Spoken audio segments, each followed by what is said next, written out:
Morning સાથે જય સ્વામિનારાયણ, જય શ્રી કૃષ્ણ, જય માતાજી, જય દ્વારકાધીશ, હર હર મહાદેવ. આપ લોકોનું સૌનું સ્વાગત છે મિત્રો રામાણીઝ ઇન્સ્ટિટ્યૂટ ફોર સિવિલ સર્વિસીસની આપણી આ ફેમિલીની અંદર. અને આ ફેમિલીની અંદર આપણે દરરોજ સવારે ભેગા થઈ અને ચર્ચા વિચારણા કરીએ છીએ. શેના માટે?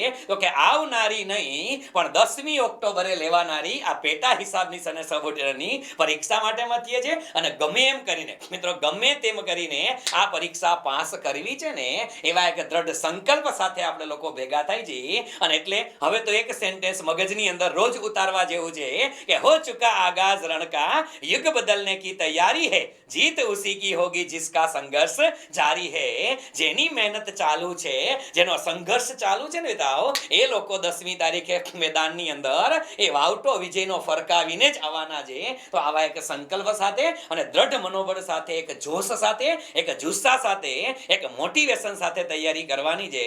અને લાઈફના વધેલા 42-43 દિવસ છે ને યાર, આ દિવસોને એટલા યાદગાર બનાવી દો કે સાલું જિંદગીમાં ક્યારેક યાદ આવે કે પરીક્ષાના અગાઉના 40 દિવસ પહેલા જે મહેનત કરી હતી ને, એટલા માટે આજે આપણે પેટા હિસાબની છે, એટલા માટે આપણે આજે સબ ઓડિટર છે યાર. આવો વિચાર આખી જિંદગી આવે ને એવું કંઈક કરજો યાર. 40 દિવસ જિંદગીમાં પાછા નહીં આવે, લડી લેજો. દેશી ભાષામાં કહો ને, મારી કાઠિયાવાડી ભાષામાં, જેટલી ત્રેવડ હોય ને દીકરાઓ, એટલી મહેનત કરી લેજો. જિંદગી સુધરી જશે, જિંદગી સુધરી જશે. શરૂ કરીએ આપણે આજના દિવસના આપણા સેશનની. અને આજના દિવસે સરસ મજાનો આજ રાંધણ છઠનો તહેવાર હોય અને સાતમ આઠમના તહેવાર હોય. તો તમે વિચારો છો, આપણે લોકો ઘરે પણ અત્યારે મેળાની સિઝન તો છે ને, એલા મેળાની સિઝન નથી પણ છતાંય સાતમ આઠમનો તહેવાર હોય એટલે આપણે લોકો નવા કપડાં પહેરીએ કે ન પહેરીએલા? પહેરીએ. બસ, તો તમે સાતમ આઠમે નવા કપડાં પહેરો તો સાતમ આઠમના દિવસે મને ઈચ્છા ન થાય, મને કે નવા કપડાં પહેરવાની ઈચ્છા નહીં, એમ લાગે કે નવો ટોપિક ભણીએ. હા, એટલે સાતમ આઠમના તહેવારો નિમિત્તે આ એક નવો ટોપિક છે અને એક મસ્ત મજાની ચર્ચા આજે આપણે કરવાની છે. અને એની શરૂઆત કરીએ એની પહેલા રાબેતા મુજબ આપણા લેક્ચરની શરૂઆત આજના મોટિવેશનલ કોટ્સ સાથે. મિત્રો, આજનું મોટિવેશનલ કોટ્સ છે, જબ ટૂટને લગે હોંસલે ये याद रखना, जब टूटने लगे हौसले यह याद रखना, बिना मेहनत के हासिल तख्ते ताज नहीं होते, ढूंढ लेना अंधेरे में ही मंजिल अपनी, क्योंकि जुगनू कभी रोशनी के मोहताज नहीं होते. જે લોકો જુગનું થઈ ગયા છે ને, એ લોકો ક્યારેય રોશનીના મોહતાજ નથી હોતા. એ લોકો અંધારામાં પણ પોતાનો રસ્તો ગોતી લે છે. એક જુગનું બનવું પડે, જુગનું બનવું પડે અને જુગનું પરીક્ષા માટે બનવું પડે. બસ આવી મેન્ટાલિટી રાખશો ને, 100% પરીક્ષા પાસ કરશો. શરૂ કરીએ. થંબનેલમાં દેખાય છે કે સાહેબ આજે ઇન્કમ ટેક્સ ભણાવવાના છો. ઘણા લોકોના મગજમાં આવે કે સર આના વિશે તો થોડું ઘણું ભણ્યા છીએ. હા, થોડું ઘણું ભણ્યા છો એ નથી ભણાવવાનું. જે નથી ભણ્યા ને આપણે ક્યાં છે એવા મુદ્દાની વાતો કરવાની છે. અને જે ભણી ગયા છે ઇન્કમ ટેક્સની અંદર, એની પણ થોડી ઘણી 2-5 મિનિટ આપણે રિવિઝન કરશું. પણ આજનો લેક્ચર એ ટોટલી નવા મુદ્દા ઉપર છે. આ નવા મુદ્દા પરીક્ષાની અંદર વારંવાર પૂછાય છે ને બેટા, એવા મુદ્દા ઉપર આપણે લઈ જવાનો છે. તો શરૂ કરીએ આપણે આજના દિવસના આપણા સેશનની. અલિયા આ ક્યાંથી? વાહ, આ જાહેરાત વચ્ચે એને ઠપકા દીધી. આ બધાને ખબર જ છે કે એપ્લિકેશનનો સેલ લાગ્યો છે. આ 50% ડિસ્કાઉન્ટમાં મળે છે. એ જે તે વ્યક્તિઓ જેને ખબર હોય, ના ખબર હોય, એ સંસ્થાનો કોન્ટેક્ટ કરી લેજો. આપણે આપણી વાતો કરીએ કે આજે આપણે ટેક્સેશનની વાતો કરવી છે બેટા. અને આ ટેક્સેશનની અંદર તો શું ધ્યાનમાં રાખવાનું છે? પહેલી વસ્તુ કહું, થોડી ખરીવી વસ્તુ કે જે આપણે ઓલરેડી આગળ ઉપરના સેશનમાં ક્યાંક ભણી ગયા છે બેટા, પણ છતાંય 2-4 મિનિટ પૂરતો એનો બેઝ બનાવવું. કારણ કે આજે મારે જે ટોપિક ભણાવો છે, એ ટોપિક આવ્યો ક્યાંથી, આજે એની વાતો કરવી છે. તો જ્યારે મિત્રો ટેક્સેશનની વાતો આવે, જ્યારે પણ આવક કરવેરાની વાતો આવે, ત્યારે આપણા મગજની અંદર એક શબ્દ આવે બેટા કે જ્યારે કરવેરા આવે ત્યારે આપણે એને 2 શબ્દમાં વર્ણવી છીએ. કયા કયા? તો કે ટેક્સેશન છે ને, ટેક્સ, એની અંદર એક આવે ડાયરેક્ટ ટેક્સ એટલે કે પ્રત્યક્ષ કરવેરા. એક આવો શબ્દ આપણે ભણીએ છીએ, પ્રત્યક્ષ કરવેરા. અને બીજો શબ્દ આવે કે સાહેબ પરોક્ષ કરવેરા. આ આપણે બધાને ખબર છે અને આની કથા મેં ઘણી વખત કરી પણ લીધી છે, બરાબર છે. પણ છતાં એટલા માટે લઉં છું કે અહીંયાથી મારે તમને આગળ વધારવા છે, બરાબર છે. પ્રત્યક્ષ કરવેરા અને પરોક્ષ કરવેરા. ડાયરેક્ટ ટેક્સીસ શું છે, ડાયરેક્ટ ટેક્સીસ શું છે, આપણે બધાને ખબર છે બેટા કે જે ટેક્સેશન છે, જે કરવેરા છે, જે કરનો બોજ તમે બીજા ઉપર ખસેડી નથી શકતા.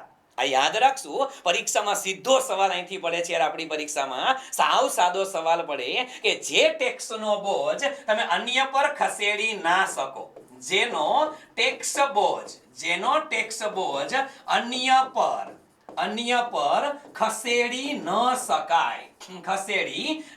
શકાય એને કેવા કહેવાય? એને બેટા પ્રત્યક્ષ કરવેરા કહેવાય, ડાયરેક્ટ ટેક્સેશન કહેવાય. અને જે ટેક્સ નો બોજ, અહીંયા યાદ રાખશું બેટા શું કે જે ટેક્સ નો બોજ અન્ય પર ખસેડી શકાય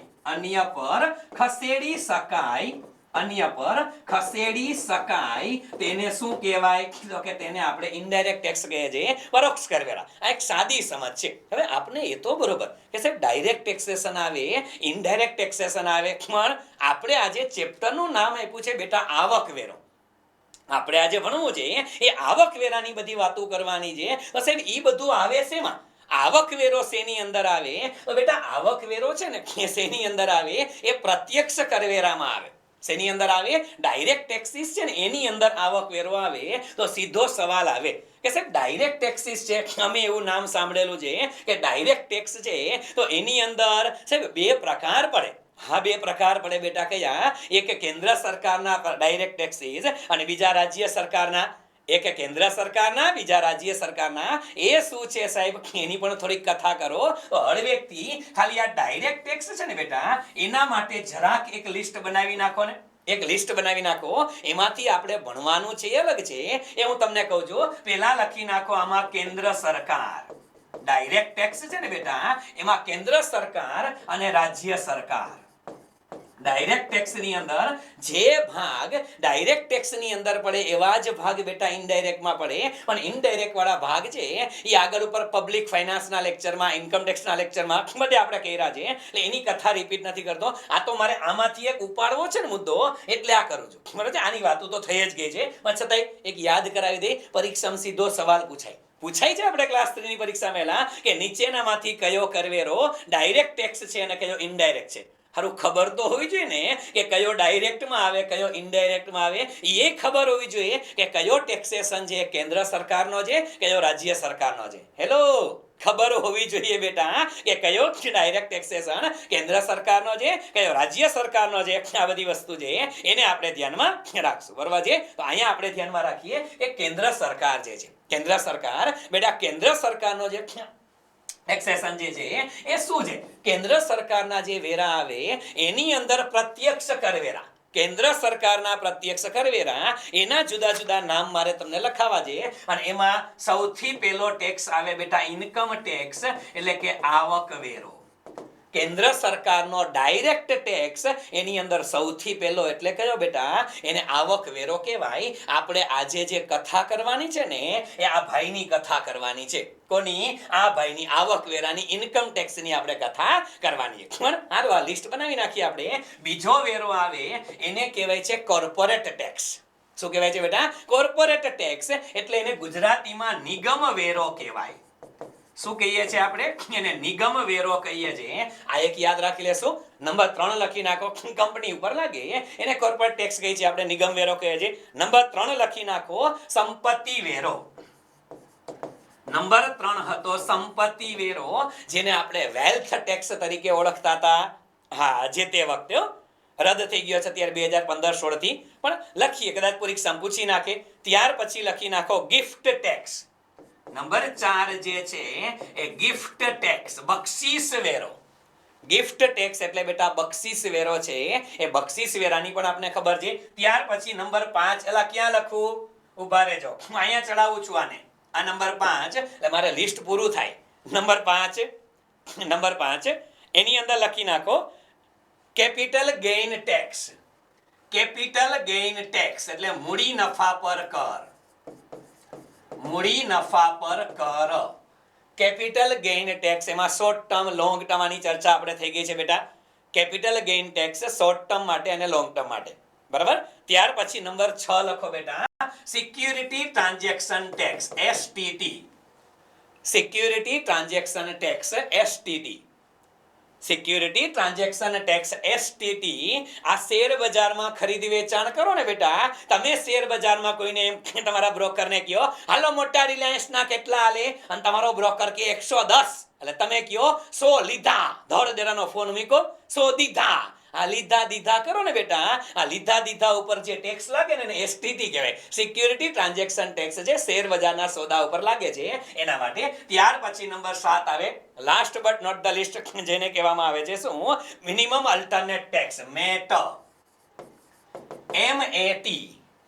MAT એટલે શું થાય? મિનિમમ અલ્ટરનેટ ટેક્સ છે મેટ. લઘુત્તમ વેરો જે ભરવો પડે છે.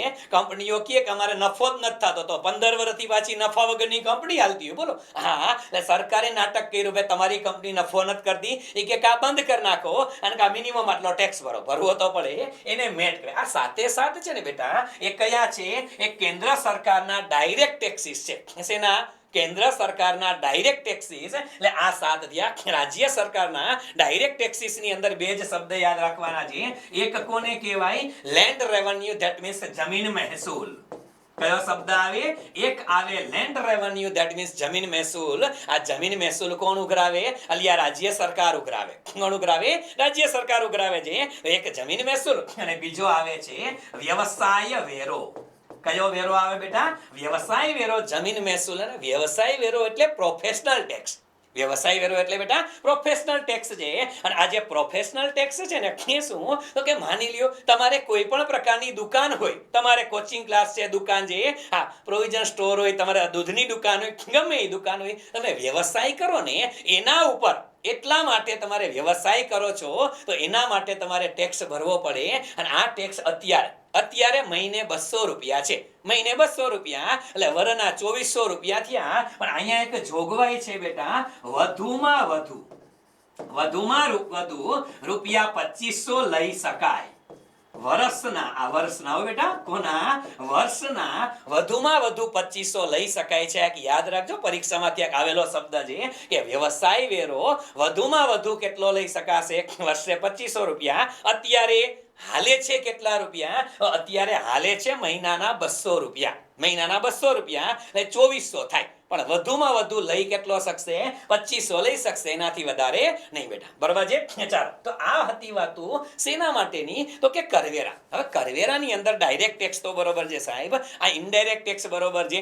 આપણે આવકવેરાની વાતો કરવી છે. પણ એક શબ્દ કહું, હજી એક શબ્દ કહી દઉં અને પછી હું તમારા આવકવેરા ઉપર જાઉં બેટા. અને એ શબ્દ એટલે કયો? આની જોડે જોડે સંકળાયેલો.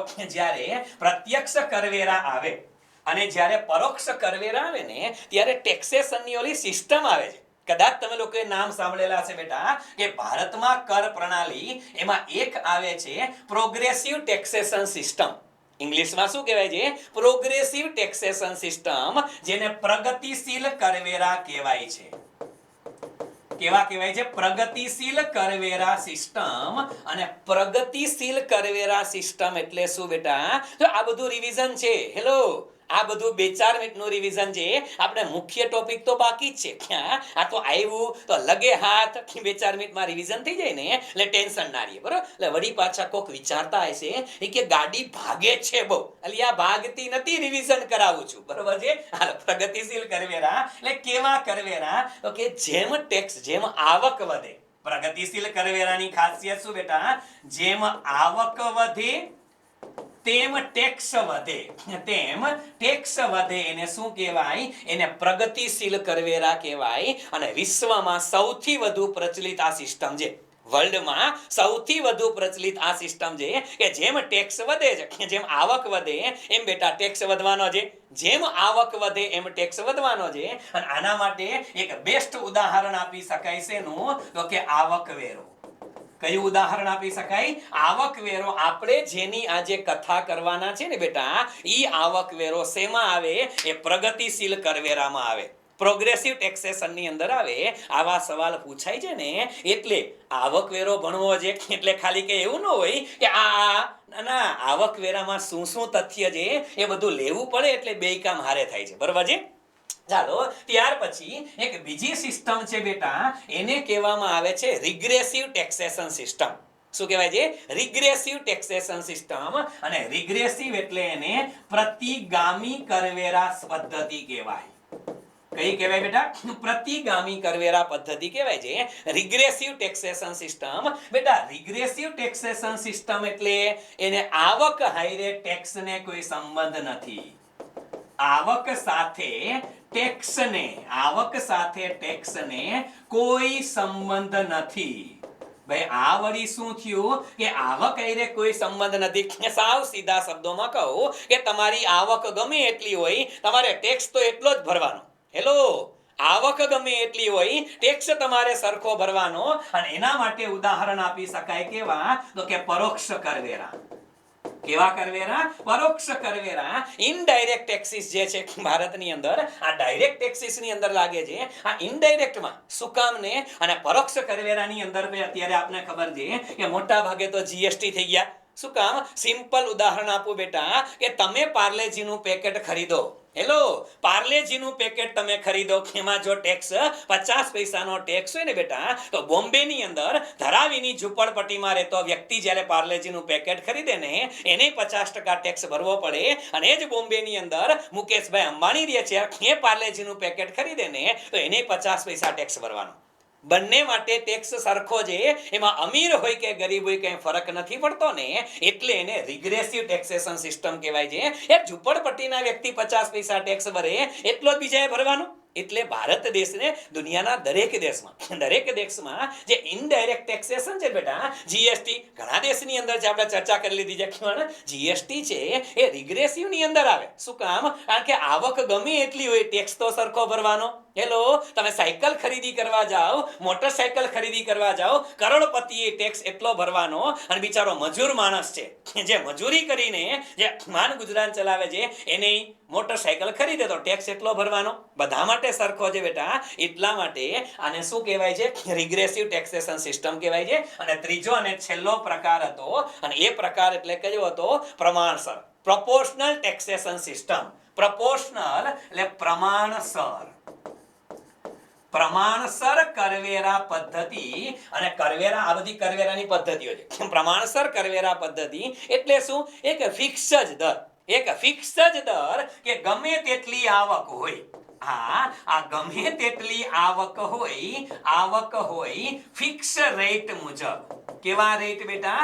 ફિક્સ રેટ મુજબ કરવેરા ભરવાના. એટલે કે સરકાર કહી દે કે ભાઈ કમાવ ગમે એટલું, તમારી આવક આટલી હોય, ગમે એટલી હોય, ફિક્સ 10% આપી દો.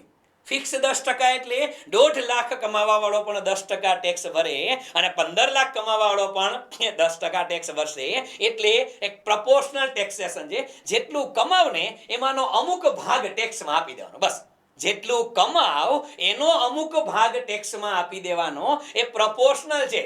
ઇનડાયરેક્ટમાં તો શું છે? એને કમાણી એરે લેવા દેવા જ નથી બેટા, કાંઈ લેવા દેવા નથી. કમાવતોય ભલે અને ન કમાવતોય ભલે, ફિક્સ રકમ ઉપર ફિક્સ ટેક્સ. અહીંયા કમાણી જે છે તમારી, જેટલું કમાવ એનો અમુક ભાગ. પ્રોપોર્શનલ એટલે શું થાય? કે પ્રમાણસર એટલે આપણે ઘણી વખત નથી કહેતા, જૂના જમાનામાં આપણા વડવાઓ કહેતા હતા કે જેટલી કમાણી કરો ને એના 10% દાન ધર્માદામાં આપવા. હવે એટલા રૂપિયા ટેક્સેશનમાં આપી દઈએ છીએ આપણે, પણ જસ્ટ જોક અપાર્ટ.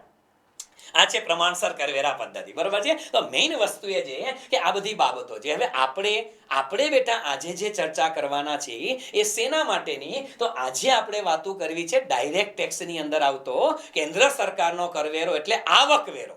શેની વાતો કરશું? આજે આપણે વાતો કરશું બેટા આવકવેરાની વાતો કરવાની છે.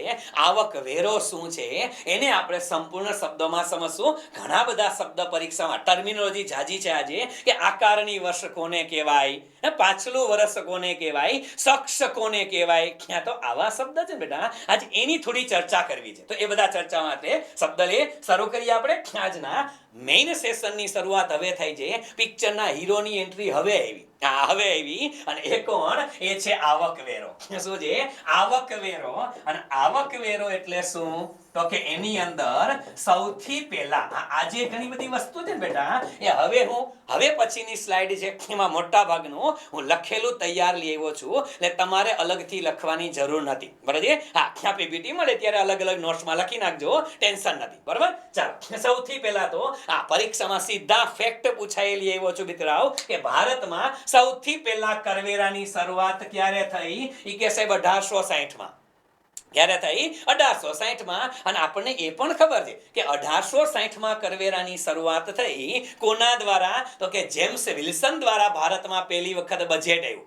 ભારતમાં પહેલી વખત જ્યારે બજેટ રજૂ કર્યું ને એ બજેટ કોણ લેવું હતું? James Wilson. અને એ જેમ્સ વિલ્સને બજેટની અંદર શેની વાતો કરી? ટેક્સેશનની, આવકવેરાની વાતો કરી. શું કામ આવકવેરાની વાતો કરી? ઇતિહાસ ગવા છે. ઇતિહાસ ગવા છે કે ભારત દેશની અંદર જ્યારે 1857 નો વિપ્લવ થયો બેટા, 1857 જે વિપ્લવ થયો ને એ વિપ્લવને પરિણામે, રિવોલ્ટને પરિણામે મિત્રો ભારત દેશમાં અંગ્રેજોને ખાસું એવું નુકસાન ગયું. અંગ્રેજોને ઘણું બધું નુકસાન ગયું હતું. અને અંગ્રેજોને નુકસાન ગયું ને એ નુકસાન ભરપાઈ કરવા માટે, અંગ્રેજોને થયેલા નુકસાનની ભરપાઈ કરવા માટે જેમ્સ વિલ્સન દ્વારા ભારતમાં પહેલી વખત આવકવેરો એડ કરવામાં આવેલો હતો. અને એ આવકવેરો એડ કઈ તારીખે કરવામાં આવ્યો? 24 જુલાઈ 1860. ક્યારે કર્યો? જસ્ટ વેઇટ, સોરી, સૌથી પહેલા એવો 24 જુલાઈ 1860 અને એટલા માટે બેટા ભારત દેશની અંદર આપણે લોકો આ 24 જુલાઈનો દિવસ છે ને એને સેના તરીકે ઓળખીએ છીએ? ઇન્ડિયન ઇન્કમ ટેક્સ ડે તરીકે ઉજવીએ છીએ. શું કામ ને યાર? એનું કારણ છે કે આપણે ઇન્કમ ટેક્સ ડે તરીકે ઉજવીએ છીએ કોને? તો કે ઇન્ડિયન ઇન્કમ ટેક્સ ડે તરીકે 24 જુલાઈ 1860 ને. બરાબર છે? કોને? 24 જુલાઈ 1860 જે છે એને ઇન્કમ ટેક્સ ડે તરીકે આપણે ઉજવીએ છીએ. બરાબર છે? તો આપણે યાદ રાખી લેશું. અને સેના માટે 1857 ના વિપ્લવનું નુકસાન ભરપાઈ કરવા માટે આ થયું હતું. આ ઇન્કમ ટેક્સ ની અંદર પહેલા આવ્યો ક્યારે? તો કે 24 જુલાઈ 1860 ભારતમાં સૌથી પહેલો આવકવેરા ધારો, ભારતમાં સૌ પ્રથમ આવકવેરા ધારો 1860 માં આવ્યો. આ યાદ રાખજો, પરીક્ષામાં પૂછાયેલો સવાલ છે. આપણા મગજમાં તો શું આવે? આપણે 1961 નો ધારો, એલા ઈ નહીં, આપણે 1961 નો ધારો એ નથી જોવાનો, આપણે આ જોવાનો છે. બરાબર છે? તો ભારતમાં સૌથી પહેલા આવકવેરા ધારો આવ્યો ને એ ક્યારે આવેલો છે? 1860 માં આવેલો છે. આટલી વસ્તુ આપણે ધ્યાનમાં રાખશું. બરાબર છે? ઓકે, હવે આગળ વધીએ આપણે. આ ઉપરાંત શું? તો કે સ્વતંત્રતા બાદ આપને ખબર છે કે જે અત્યારે હાલની અંદર મિત્રો જે કરવેરા છે એ કયો છે? તો 1961 નો નવો હાલનો ધારો છે.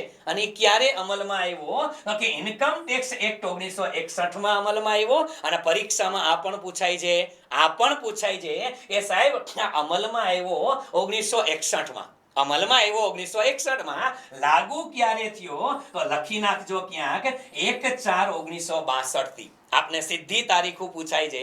લાગુ ક્યારે થયો? 1/4/1962 થી લાગુ થયેલો છે ઇન્ડિયન ઇન્કમ ટેક્સ એક્ટ. વર્તમાનમાં જે આવકવેરા ધારો છે એ લાગુ થયો ક્યારે? 1/4/1962 થી. બરાબર છે? હવે આ બી આપને લોકોને બધાને ખબર છે. મેઇન વસ્તુ એક એ કહું એ છે ભારત દેશની અંદર જે ઇન્કમ ટેક્સ છે, જે આવકવેરો છે, એ આવકવેરાનું કંટ્રોલિંગ કોણ કરે? સમજો બેટા, ભારત દેશમાં આવકવેરો છે ને એ આવકવેરાનું કંટ્રોલિંગ બધું કોણ કરે? સાહેબ સીબીડીટી કરે. કોણ કરે? સીબીડીટી કરે. ભારતમાં આવકવેરાનું કંટ્રોલિંગ કોણ કરે છે? સીબીડીટી કરે છે. અને સીબીડીટી એટલે શું? બધાને ખબર જ હોવી જોઈએ બેટા. સેન્ટ્રલ બોર્ડ ફોર, શું થાય? Central board four direct taxes. શું થશે બેટા? Central board four direct taxes જે છે, આ central board of direct taxes જે છે એ ભારતમાં જે આવકવેરો છે ને એનું બધું કંટ્રોલિંગ, બધું મેનેજમેન્ટ એ કોણ કરે? એ સીબીડીટી કરે છે. કોણ કરે છે બેટા? સીબીડીટી દ્વારા કરવામાં આવે છે. એક આનું યાદ રાખશું કે ભારતમાં આવકવેરો જે છે એનું મેનેજમેન્ટ કોણ કરે? એ સીબીડીટી કરે. સાલું પરીક્ષામાં સવાલ પૂછાય એ સાહેબ સીબીડીટી ની સ્થાપના ક્યારે કરવામાં આવી હતી? ઇન્કમ ટેક્સ છે ભઈલા, ગમે એ પૂછી શકે છે. અને ભૂતકાળમાં પ્રશ્ન આવેલા છે કે સીબીડીટી જે છે એની સ્થાપના ક્યારે કરવામાં આવી? તો ટેકાઓ બેટા સીબીડીટી ની સ્થાપના 1964 માં થઈ. લખતા જાજો બેટા હારોહાર. સીબીડીટી જે છે એની સ્થાપના થઈ ક્યારે? તો કે 1964 માં. સીબીડીટી ની સ્થાપના 1964 માં થઈ. અને એ પણ કહી દઉં કે આ સંસ્થાની સ્થાપના કરવા માટે, સીબીડીટી ની સ્થાપના કરવા માટે એક એક્ટ પસાર કરવામાં આવેલો હતો. અને એ એક્ટ હતો એ લખો, central board of revenue act. લખજો બેટા. શું હતો? Central board of revenue. Central board of revenue act. Central board of revenue act 1963 કયો હતો બેટા? 1963 નો ધારો હતો. એટલે બહુ ટેન્શન ન લેતા. ઘણા ખરાના મગજમાં આવે છે સર કે આ ટોપિક ભણી ગયા છે બેટા. નથી ભણ્યા, મને ખબર છે. કે અમુક વસ્તુ એવી છે, મેં શરૂઆતમાં કીધું કે 2-4 શબ્દ રિપીટેશન થશે, બધુંય નથી ભણી ગયા. એટલે ટેન્શન ના લ્યો, સાવ નિરાત રાખી અને ચાલુ રાખો લેક્ચર, ભણવા માંડો. બરાબર છે? ચાલો, શું આવી ગયો? Central board of revenue act. આ યાદ રાખશું બેટા કે central board of revenue act પસાર થયો શેને બનાવવા માટે? તો કોને બનાવવા માટે બેટા? સીબીડીટી છે ને, આ સીબીડીટી ને બનાવવા માટે એક એક્ટ પસાર કરવામાં આવ્યો. તો હવે તમને થોડાક બંધારણની અંદર લઈ જાઓ બેટા. ખબર જ છે ને તમને, બંધારણની અંદર તમને ખબર છે કે સાહેબ 3 પ્રકારની બોડી આવે. હેલો, 3 પ્રકારની બોડી આવે. અને એ 3 પ્રકારની બોડી એટલે કઈ? તો કે એક બોડી આવે એને એક્ઝિક્યુટિવ બોડી કહેવાય છે, અથવા એક્ઝિક્યુટિવ સંસ્થાઓ કયો છો તમે. અને એક્ઝિક્યુટિવ બોડી કોને કહેવાય? કે જે સંસદમાં ઠરાવ પસાર કરીને, શેમાં બેટા? સંસદમાં ઠરાવ પસાર કરી અને બનાવવામાં આવે ને એને એક્ઝિક્યુટિવ બોડી કહેવાય. એને કહેવાય એક્ઝિક્યુટિવ બોડી કહેવાય. એક બીજી તમને લોકોને ખબર છે બેટા, એને સ્ટેચ્યુટરી બોડી કહેવાય. શું કહેવાય બેટા? સ્ટેચ્યુટરી બોડી કહેવાય. અને સ્ટેચ્યુટરી બોડી કોને કહેવાય? કે જે કોઈ કાયદો બનાવીને, શું બનાવીને બેટા? કોઈ એક્ટ બનાવીને જે બોડી રચના કરવામાં આવે ને એને સ્ટેચ્યુટરી બોડી કહેવાય. તો આ સીબીડીટી છે ને, પરીક્ષામાં સવાલ પડી શકે બેટા કે સીબીડીટી છે એ કેવી સંસ્થા છે? તો લખી નાખો બેટા કે સીબીડીટી છે ને એ કેવી સંસ્થા છે. એના માટે એક્ટ આવ્યો, કાયદો બનાવીને જે સંસ્થાની રચના કરવામાં આવે એને સ્ટેચ્યુટરી બોડી કહેવાય. કેવી બોડી કહેવાય? સ્ટેચ્યુટરી બોડી કહેવાય. એટલે લખી નાખો બેટા કે આ સીબીડીટી કેવી બોડી છે? It's a statutory body. કેવી બોડી છે? સ્ટેચ્યુટરી બોડી છે. એક આ યાદ રાખશું, પરીક્ષામાં પૂછી શકાય. અને છેલ્લી એક બોડી તમને ખબર છે બેટા કઈ? એને આપણે કોન્સ્ટિટ્યુશનલ બોડી કહીએ છીએ. કઈ કહીએ છીએ? Constitutional body. અને કોન્સ્ટિટ્યુશનલ બોડી એટલે જેની રજૂઆત ભારત દેશના બંધારણમાં થઈ છે. ફોર એક્ઝામ્પલ યુપીએસસી છે. આ યુપીએસસી નામની સંસ્થા છે એ શું છે? એ કોન્સ્ટિટ્યુશનલ બોડી છે. જેની વાત ભારતના બંધારણમાં થયેલી હોય એને શું કહેવાય? એને કોન્સ્ટિટ્યુશનલ બોડી કહેવાય. બરોબર છે? એટલે આ 3 પ્રકારની સંસ્થા આવે. એમાંની આપણું સીબીડીટી છે ને બેટા, એ સીબીડીટી કેવી બોડી છે? સ્ટેચ્યુટરી બોડી છે. કેવી બોડી છે બેટા? સીબીડીટી છે એ સ્ટેચ્યુટરી બોડી છે. એટલું યાદ રાખી લેશું. કયા એક્ટ મુજબ સીબીડીટી ની સ્થાપના થઈ? Central board of revenue act 1963. બરાબર છે? એક્ટ આવ્યો 63 માં અને સીબીડીટી ની રચના થઈ 1964 માં. લખો સીબીડીટી ના પ્રથમ ચેરમેન. સીબીડીટી ના પ્રથમ ચેરમેન પૂછી શકાય બેટા. સીબીડીટી ના પ્રથમ ચેરમેન 64 માં કોણ હતા? લખો જમુના પ્રસાદ સિંઘ. કોણ હતા? જમુના પ્રસાદ સિંઘ. જમુના પ્રસાદ સિંઘ. જમુના પ્રસાદ સિંઘ એ સીબીડીટી ના પહેલા ચેરમેન હતા. પરીક્ષામાં આવા શબ્દ પૂછાય ઇન્કમ ટેક્સ ની અંદર, એટલે રટ્ટો મારવો પડશે બેટા. જમુના પ્રસાદ સિંઘ સીબીડીટી ના પહેલા ચેરમેન હતા. અને વર્તમાનમાં જે ચેન્જ થઈ ગયા છે, પેલા પ્રમોદ ચંદ્ર મોદી હતા એ બદલી ગયા છે. એટલે હવે નવા યાદ રાખજો બેટા. હવે નવા યાદ રાખશું. અને એ નવા એટલે કોણ? અત્યારે વર્તમાનમાં ચેરમેન છે જેબી મલ્હોત્રા. આ યાદ રાખશું. વર્તમાન ચેરમેન, અત્યારે વર્તમાન ચેરમેન કોણ છે? એ છે બેટા જેબી મલ્હોત્રા છે. કોણ છે?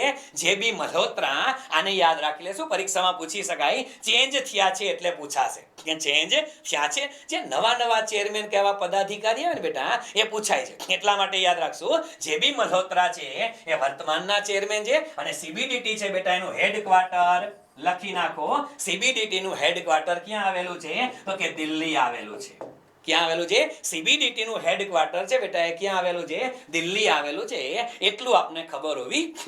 આપને પાછો પ્રશ્ન થાય સાહેબ દિલ્હીમાં સીબીડીટી આવે, સીબીડીટી જે છે એ સાહેબ દિલ્હીની અંદર આવે એ શું છે? તો સીબીડીટી બેટા દિલ્હીની અંદર આવે. એને શું યાદ રાખવાનું? તો કે સીબીડીટી દિલ્હીમાં ક્યાં આવે?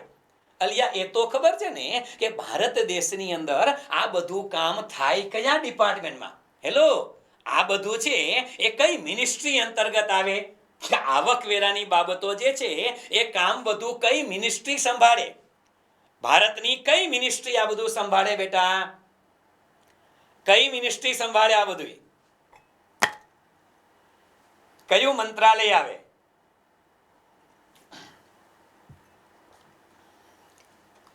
હા, પછી કહેતા નહીં કે આવકવેરા મંત્રાલય. ના ના, સરસ. એમ તો છોકરા હોશિયાર છે. હા, એ કહે છે નાણાં મંત્રાલય આ બધું સંભાળે. ચાલો, વેરી ગુડ ડન છે બેટા. હવે નાણાં મંત્રાલય આ બધું સંભાળે એ તો તમને બધાને ખબર છે. Ministry of finance. આગળ મારે જગ્યા નથી, એલા કઈ વાંધો નહીં. અહીંયા આ એક લખી નાખું કે ભારતમાં મિનિસ્ટ્રી ઓફ ફાઇનાન્સ છે ને બેટા, એ મિનિસ્ટ્રી ઓફ ફાઇનાન્સ છે એના 5 વિભાગ છે. હું ઘણી વખત આની કથા કરું છું, વારંવાર કરીશ, કારણ કે પરીક્ષામાં ક્યાંક સવાલ આવે છે. ભારતમાં જે મિનિસ્ટ્રી ઓફ ફાઇનાન્સ છે આપણું છે બેટા, મિનિસ્ટ્રી ઓફ ફાઇનાન્સ છે ને એના 5 વિભાગ છે. મિનિસ્ટ્રી ઓફ ફાઇનાન્સ છે એના 5 વિભાગ છે. આ બધાને આવડતા હોવા જોઈએ. મિનિસ્ટ્રી ઓફ ફાઇનાન્સ છે એના 5 વિભાગ છે, અને એ 5 વિભાગ એટલે કયા કયા બેટા? પહેલો વિભાગ આવે ને એને કહેવામાં આવે છે રેવન્યુ ડિપાર્ટમેન્ટ. કયો ડિપાર્ટમેન્ટ કહેવામાં આવે છે બેટા? રેવન્યુ ડિપાર્ટમેન્ટ કહેવાય. અને રેવન્યુ ડિપાર્ટમેન્ટ છે ને એ ડિપાર્ટમેન્ટ, રેવન્યુ ડિપાર્ટમેન્ટ ભારતમાં આવકવેરાની કથા કરે. ભારતમાં ટેક્સેશનને લગતા જેટલા પણ કામ છે ને બેટા, એ ટેક્સેશનને લગતા તમામ કામ કયો ડિપાર્ટમેન્ટ કરે? પહેલા રેવન્યુ ડિપાર્ટમેન્ટ કરે. આ ટેક્સને લગતા તમામ પ્રકારના કામગીરી છે એ કયા ડિપાર્ટમેન્ટમાં આવે? રેવન્યુ ડિપાર્ટમેન્ટમાં આવે. અને એ રેવન્યુ ડિપાર્ટમેન્ટ છે બેટા, એની અંદર કોણ આવે? આ CBDT, central board of direct taxes છે. હજી CBC આવે, central board of custom and excise indirect taxes માટે છે.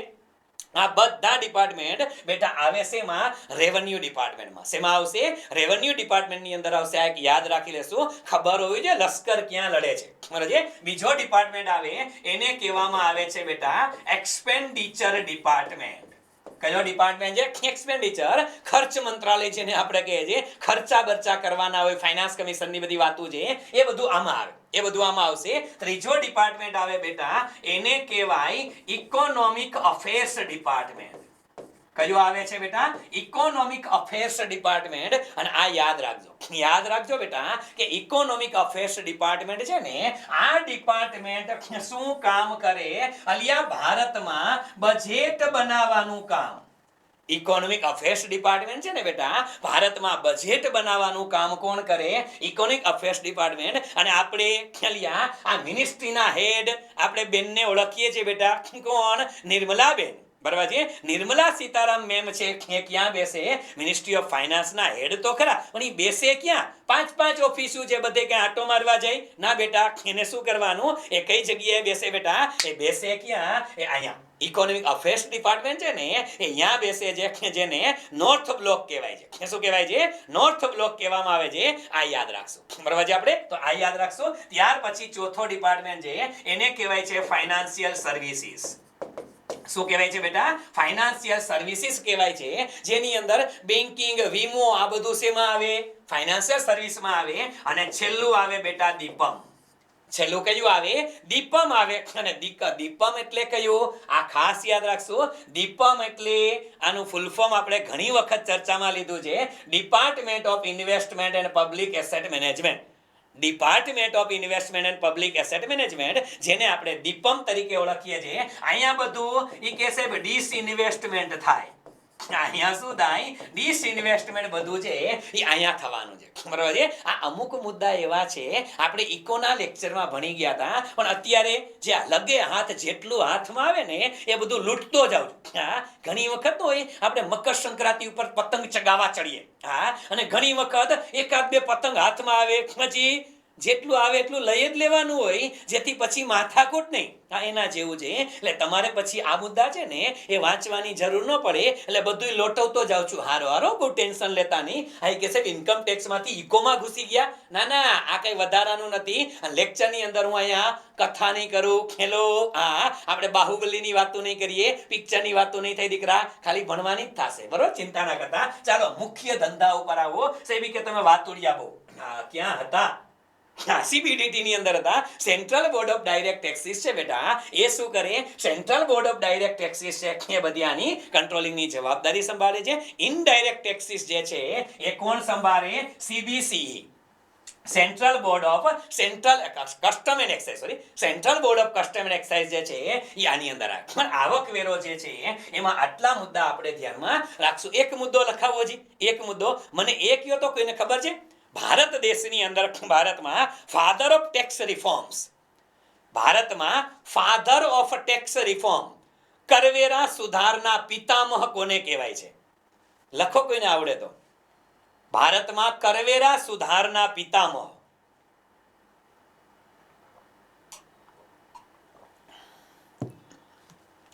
પરીક્ષામાં પૂછાયો. એટલે ચાલુ લેક્ચરમાં ગૂગલમાં સર્ચ ન કરે, આવડે તો લખી નખાય, ન આવડે તો ના પાડી દેવાય. હાલો, એટલે મને મેસેજ નથી મળતા, મારું આ નેટવર્ક હેંગ થઈ ગયું, તમે મેસેજ કરતા નથી. હા એમ લખો, નો આઈડિયા એમ. હા અલિયા આ આઈડી કોનું છે? લ્યો બોલો, લ્યો. એટલે આઈડી તો મારા ભાઈ હારું રાખ. હા આઈડી રાખ્યું છે ઠોઠ નિશાળીઓ. હવે શું કરવાનું? પણ આ ઠોઠ નિશાળીઓ હશે હોશિયારો પાછો. હા ઠોઠ નિશાળીઓ આઈડી રાખ્યું, શું કરવાનું? એટલે હરખું આઈડી રાખવું. એ કે છે કે મજા આવે રાખવાનું કે, બરાબર નહીં? લખો લખો, હાલો લખો લખો. ભારતમાં ફાધર ઓફ ટેક્સ રિફોર્મ્સ, ભારતમાં ફાધર ઓફ ટેક્સ રિફોર્મ્સ ક્યાં ટેકાવું? જ્યાં મજા આવે ત્યાં લખી નાખો. હાલો અહીંયા લખી નાખો, father of tax reforms, father of tax reforms, father of tax reforms. એમાં લખો રાજા ચેલૈયા. એક્ઝેક્ટલી બેટા. હા નેહાબેન કે જે કે સાહેબ કહી દીધું કે ગૂગલમાં જોયા પછી રાજા ચેલૈયા લખી નાખો બેટા, રાજા ચેલૈયા. અને ઘણી વખત ટેક્સ રિફોર્મ્સ માટે બેટા પરીક્ષામાં પૂછાયેલો શબ્દ છે કે ભારતમાં કરવેરા સુધાર માટે બેસેલી કમિટી. એમાં કમિટી તો ઘણી વખત બેઠી. કરવેરાના સુધાર માટે બેટા ભારતમાં અસંખ્ય કમિટીઓ બેઠેલી છે, પણ એમાં સૌથી વધુ મહત્વની કઈ?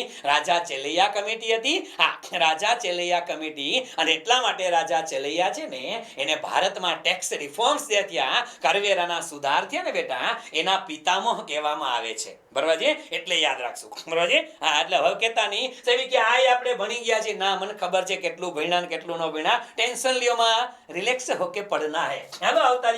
શું હતા? એટલે તમે ભૂલાવી બહુ દો છો પાછા. આવક એટલે યસ, આપણે મૂળ ધંધો કરતા હતા શેના માટેનો?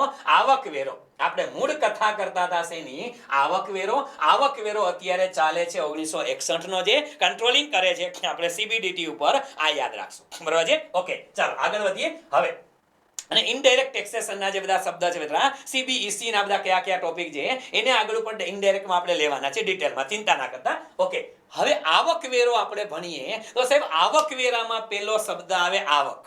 આવકવેરાની હવે આપણે ટર્મિનોલોજી શરૂ કરીએ છીએ. સાહેબ પિક્ચરના નંબર પડતા હતા. હેલો, પિક્ચરના નંબર પડતા હતા, નંબર પડી ગયા. હવે પિક્ચર શરૂ થયું અને પેલો સીન આવ્યો. શેનો? પેલા સીન લે તો ઘણા લોકો કે આવડા બધા નંબર પડે. હા હવે કેતા નહીં કે સાહેબ નંબર આટલા લાંબા પડ્યા, તમારા નંબર અડધી કલાક પડે કે આ પિક્ચર કેવડું છે? પિક્ચર 4 કલાકનું છે. આજનું પિક્ચર જે છે એ 4 કલાકનું પિક્ચર છે. હેલો, અડધા લોકો ગાંડા થઈ જશે સાહેબ કે 4 કલાક કેમ સહન કરશો? અલિયા બે કટકે કરશો હો. જે લોકો લાઈવ સેશન ના જોઈ શકે એ લોકો રેકોર્ડેડમાં એપ્લિકેશનમાં તો મળે જ છે તમને. ચિંતા ના કરતા, બરોબર? ચિંતા ના કરતા. હા પણ આપણે જ્યાં સુધી ખેંચે ત્યાં લગી લેવાનું છે. બરાબર છે? આ એવું લાગે તો હું બે કટકે કરશું, ચિંતા કરતા નહીં. પણ મને એવું લાગે છે કે આ પિક્ચર 4 કલાક લગી હાલશે. બરાબર? ચાલો આવતા રહ્યો. એ કે સેવા નો કીધું હોત ને તો હજી ભરત કે આ વચ્ચે નો કહેવાય આવું. બરાબર છે? ચાલો પેલો શબ્દ બેટા આપણે ધ્યાનમાં લઈએ. આ આવક એટલે શું? તો આ યાદ રાખશું બેટા કે આવક એટલે કઈ લેવાની. યાદ રાખો બેટા કે આવક એટલે શું? તો કે આવક એટલે શું? એ કે છે રાંધણ છઠ સ્પેશિયલ ઓફર આવી છે. હા રાંધણ છઠની સ્પેશિયલ ઓફર. બરાબર? ચાલો ચિંતા કરો. અને ના ભરી શકો લાઈવમાં શું કામ ટેન્શન લ્યો છો? એપ્લિકેશનમાં તો મૂકવાનો જ છું, ત્યારે લાભ લઈ લેશો. ચિંતા ના કરો. એ કે સાહેબ ચાર્જર ને રિચાર્જ ને કઈ હાલ આવતા રહ્યો, અહીંયા આવતા રહ્યો. હા, રસોઈ કરવી છે સીમાબેનને. કાંઈ વાંધો નહીં બેટા, રસોઈ કરી રાખજો. હાલ, મૂળ ધંધામાં ધ્યાન આપો. હાલ, આવક એટલે મહેસૂલી આવક. આ ખાસ યાદ રાખજો. હવે બધાનું ધ્યાન આવે બેટા. આવક એટલે કેવી આવક? કે મહેસૂલી આવક. આવક એટલે તમારી જે મૂડી આવક છે ને બેટા, એને નથી લેવાની. કેપિટલ ગેઇન વાળી આવક છે એ નથી લેવાની. આવક એટલે આવકવેરા ધારો એમ કહે છે. અને હવે બેટા આપણે સંપૂર્ણ ચર્ચા કરીએ છીએ કોની? ઇન્ડિયન ઇન્કમ ટેક્સ એક્ટ ની જે અંદર વાતો આવે છે એની. બરોબર છે? હા, એક વસ્તુ, આવક એટલે કઈ આવક? તો આવક એટલે મહેસૂલી આવક. બરાબર છે? મહેસૂલી આવક, મૂડી આવક લેવાની નથી. બીજો શબ્દ આવે છે આવક એટલે વાસ્તવિક આવક, કાલ્પનિક નહીં. હવે આવક એટલે વાસ્તવિક આવક, કાલ્પનિક આવક નહીં. કાલ્પનિક એટલે આજ રાતે મને સપનું આવે કે રામાણી સાહેબને 1 કરોડની લોટરી લાગી અને બસ કરોડ રૂપિયા આવી ગયા, એને કાલ્પનિક કહેવાય. હેલો, આને આવક નો કહેવાય. આવક એટલે ખરેખર મળી હોય ને એને આવક કહેવાય. કાલ્પનિક આવક આની અંદર હાલે નહીં. બરાબર? ઇન્કમ ટેક્સ ડિપાર્ટમેન્ટ છે તમારી પાસે ટેક્સ શેનો લે? ખરેખર મળી હોય આવક ઉપર ટેક્સ લે. એ કઈ કલ્પના કરે એ કે આને આટલી આવક મળવી જોઈએ, આટલી મળવી જોઈએ? ના, આ કલ્પના ઉપર નો હાલે બેટા. આમાં આવક એટલે વાસ્તવિક આવક લેવાય. હવે પરીક્ષામાં પૂછાય શબ્દ કહો બેટા, અને એ પરીક્ષામાં પૂછાય શબ્દ એટલે કયો? ઓકે, ધંધાદારી ખેલાડીને મળતા એવોર્ડ છે ને એ એની આવક છે. બેટા યાદ રાખશું. શું યાદ રાખશું? કે ધંધાદારી ખેલાડી એટલે કે જે લોકો પ્રોફેશનલ જ છે, જે પ્રોફેશનલ બિઝનેસમાં પ્રોફેશનલ છે. હવે માની લ્યો સચિન, રમેશ તેંડુલકર, વિરાટ કોહલીની વાત કરો તમે, કે પછી મહેન્દ્રસિંહ ધોનીની યાદ કરો યાર, તો આ બધા શું છે? એ બજરંગ પુનિયાની વાતો કરો તો ભલે, નીરજ ચોપડાની વાતો કરો તો ભલે, આ બધાય હોકી ટીમના ખેલાડીઓની વાતો કરો તમે, તો આ બધાય મીરાબાઈ ચાનુની વાતો કરો યાર, ગોલ્ડ મેડલ એવા છે ઓલિમ્પિકની અંદર આ બધા. અને અત્યારે પેરા ઓલિમ્પિક પણ હાલે છે, એની અંદર પણ ભારતની ટીમ છે બહુ મસ્ત પ્રદર્શન કરી રહી છે. આગળ ચર્ચા કરશું. બરાબર? પણ આ બધા ખેલાડીઓ જે છે એ પ્રોફેશનલ છે બેટા. આ બધા કેવા છે? પ્રોફેશનલ ખેલાડીઓ છે. એ પ્રોફેશનલ ખેલાડીઓને જે આવક મળે, કારણ કે એના માટે તો આવક એટલે શું? ઓલિમ્પિકમાં ગોલ્ડ લઈ આવ્યો એનો એવોર્ડ છે, એના જેટલા રૂપિયા છે ને બેટા એ ટેક્સેબલ છે. હા, એ બધા રૂપિયા ટેક્સેબલ આવકમાં ગણાશે, કારણ કે એ બધી એના માટે આવક કહેવાય. એનો વ્યવસાય જ રમવાનો છે. તો એવોર્ડ મળે એ એની આવક કહેવાય. યાદ રાખજો, એવોર્ડ મળે એ ખેલાડીઓ માટે, પ્રોફેશનલ ખેલાડીઓ, એના માટે શું કહેવાય? એની આવક જ કહેવાય. પણ બીજાને મળતા એવોર્ડ એ આવક નથી. હવે માની લ્યો કે અહીંયા રાજકોટની અંદર એકાદું રાત્રિ પ્રકાશ ક્રિકેટ ટુર્નામેન્ટ થાય, અથવા તો આરપીએલ રમાય. હા, અમે રમાડેલો આરપીએલ રાજકોટમાં છે ને, ઓલો કેમ આઈપીએલ રમાય, આઈપીએલ રમાય ને એવી રીતે રાજકોટમાં એક વખત આરપીએલ રમાનો હતો. હા, શું રમાનો તો? આરપીએલ રમાનો તો. અને એ આરપીએલ એટલે કયો? રામાણીઝ પ્રીમિયર લીગ. હા દીકરા, આજથી 3-4 વર્ષ પહેલા અમે લોકોએ રામાણીઝ પ્રીમિયર લીગ રમાડેલી હતી, અને આરપીએલ હતો. સરસ મજાનું રાજકોટમાં હવે ક્રિકેટ ગ્રાઉન્ડ આગળ છે, એમાં આ ડ્રાઇવિંગ સિનેમાના ક્રિકેટ ગ્રાઉન્ડની અંદર અમે લોકો આરપીએલ રમેલા હતા, રામાણીઝ પ્રીમિયર લીગ. એ મજા અલગ હતી. પણ હવે કોરોના કાળમાં બધી સિસ્ટમ બંધ છે. વળી તમે કહેતા નહીં અમારો શું વાક, અલિયા બધું બંધ છે અત્યારે. ખ્યાલ આવતા રહ્યો. આ રામાણીઝ પ્રીમિયર લીગ રમાડી હતી. આવી હવે અમે પ્રીમિયર લીગ રમાડતા હોય અને આપણા કોઈ છોકરાને અમે ઇનામ તરીકે આપ્યા કે હાલો મેન ઓફ ધી સિરીઝ છોકરો જે ટ્રોફી આપો અને 1100 રૂપિયા આપો. હવે એને 1100 રૂપિયા મળ્યા ને બેટા, એવોર્ડ તરીકે મળ્યા, એ આવક નથી. એને આવક નહીં ગણવાની બેટા, એનું ઇનામ છે. એ શું છે? એ આવક નથી, એનું ઇનામ ગણવાનું. માની લ્યો કે તમે સ્કૂલની અંદર વક્તૃત્વ સ્પર્ધામાં જોડાણા, તમે સ્કૂલમાં વક્તૃત્વ સ્પર્ધાની અંદર જોડાના અને તમે વિદ્યાર્થી છો, વિદ્યાર્થી તરીકે તમને કોઈ એવોર્ડ મળે, આવક થાય, તો એને આવક ના કહેવાય. બરાબર છે? પ્રોફેશનલ ખેલાડીઓ જે છે એને મળતા એવોર્ડ એ આવક છે, તમને કે મને મળતા નહીં. બરાબર છે? ચાલ આગળ. આવકનું સ્વરૂપ કાયદેસરનું હોવું જોઈએ. અલિયા આવક જે છે એનું સ્વરૂપ કેવું હોવું જોઈએ? કાયદેસરની આવક હોવી જોઈએ. બેટા કાયદેસરની એટલે કેવી? અલિયા લીગલી આવક હોવી જોઈએ. પછી તમે કહો કે અમે તો સાહેબ દારૂ વેચીને આવક કમાણા. હેલો, ગુજરાતમાં દારૂબંધી છે, એટલે એ આવક છે ને, દારૂ વેચીને આવક કમાવ, આવક કાયદેસરની નથી. હમણાં શ્રાવણ મહિનો ચાલે છે અને શ્રાવણ મહિનાની અંદર સાહેબ કે મેળા બધા બંધ છે. મેં કીધું હા બરોબર છે. ઘણા છોકરા કહે મેળા બધા બંધ છે. મેં કીધું બરોબર છે. એ કે છે મંદિર બધા બંધ છે. મેં કીધું બરોબર છે. મને કે મેળા બંધ છે, મંદિર બંધ છે, ધાર્મિક સ્થળો બંધ છે, હરવા ફરવાના સ્થળો બંધ છે. એ અમારે હાથમ આઠમમાં કરવું શું? મેં કીધું મચાય. મને કે સાહેબ વાંચતા વાંચતા કંટાળો આવે તો? મને કે સાહેબ વાંચતા વાંચતા. મેં કીધું કાંઈ વાંધો આટો મારવા જોઈએ. મને કે ના, મને કે ક્યાંય જવું ન હોય ને તો ઘરમાં ને ઘરમાં એક કામ કરાય. મેં કીધું શું? એ કે તીન પત્તી રમાય. હાલી નીકળતાની શ્રાવણી આ જુગારવાળા આ ઉઠી જાહો કેટલા એમાં ધ્યાન રાખજો. એટલે એ બધી આવક છે, એ બધી આવક આ જુગારની આવક છે, તીન પત્તીની આવક છે, ઓલા મટકી કે મટકા કે ભગવાનને ખબર. હા, એની આવક છે અલિયા. આ બધી આવકો છે ને ગેરકાયદેસર કહેવાય. કેવી કહેવાય? ગેરકાયદેસર કહેવાય. એને આવક કહેવાય નહીં. આવક કેવી હોવી જોઈએ? કાયદેસર હોવી જોઈએ. કેવી? કાયદેસર. જુગારમાંથી તીન પત્તીમાંથી આવક કમાય અને એમાંય ઓલા રૂપિયા 2 રૂપિયાના ડબલા માંડી રમતા હોય અને પાછા શું કરે? એ કે આપણા 10 રૂપિયા 20 રૂપિયા 100 રૂપિયા પહોંચી જાય. છેલ્લે ખોઈલ આપે, કોઈ ખોઈલ જ ન આપે ને વળી પાછો કોઈક માથે ઉભો રહીને કે હવે પૂરું કરો. એક જણો 3 એકા કાઢે, બીજો બીજા 3 એકા કાઢે. એક બાઇટમાં 6 એકા નીકળે. આવું થાય ક્યારેક. હાલો આવતા રહ્યો. આ બધું ગેરકાયદેસર છે. બરોબર છે? ચાલો યાદ રાખો. તો ખાસ એક જ આવક ઉપર 2 વખત ટેક્સ લઈ શકાય નહીં. એક જ આવક ઉપર બેટા 2 વખત ટેક્સ લઈ શકાય નહીં. આ વસ્તુ આપણે ધ્યાનમાં રાખવાની. બરાબર છે? તો આવક એટલે શું? તો પરીક્ષાની અંદર જ્યારે આવો શબ્દ આવે ને બેટા ત્યારે આપને ખબર હોવી જોઈએ કે આવક એટલે શું. બરાબર છે? ઓકે. તો આ બધા મુદ્દા આવક એટલે શું એની વાતો હતી. બરાબર. હવે મૂળ શબ્દ ઉપર આવીએ કે ઘણી વખત પરીક્ષામાં આપને લોકોને અમુક શબ્દ પૂછાય છે અને એ શબ્દ એટલે કયા બેટા? તો કે એ શબ્દ એટલે કયા? અલ્યા સાહિત્યકારને એવોર્ડ મળે એ બધી આવક જ છે.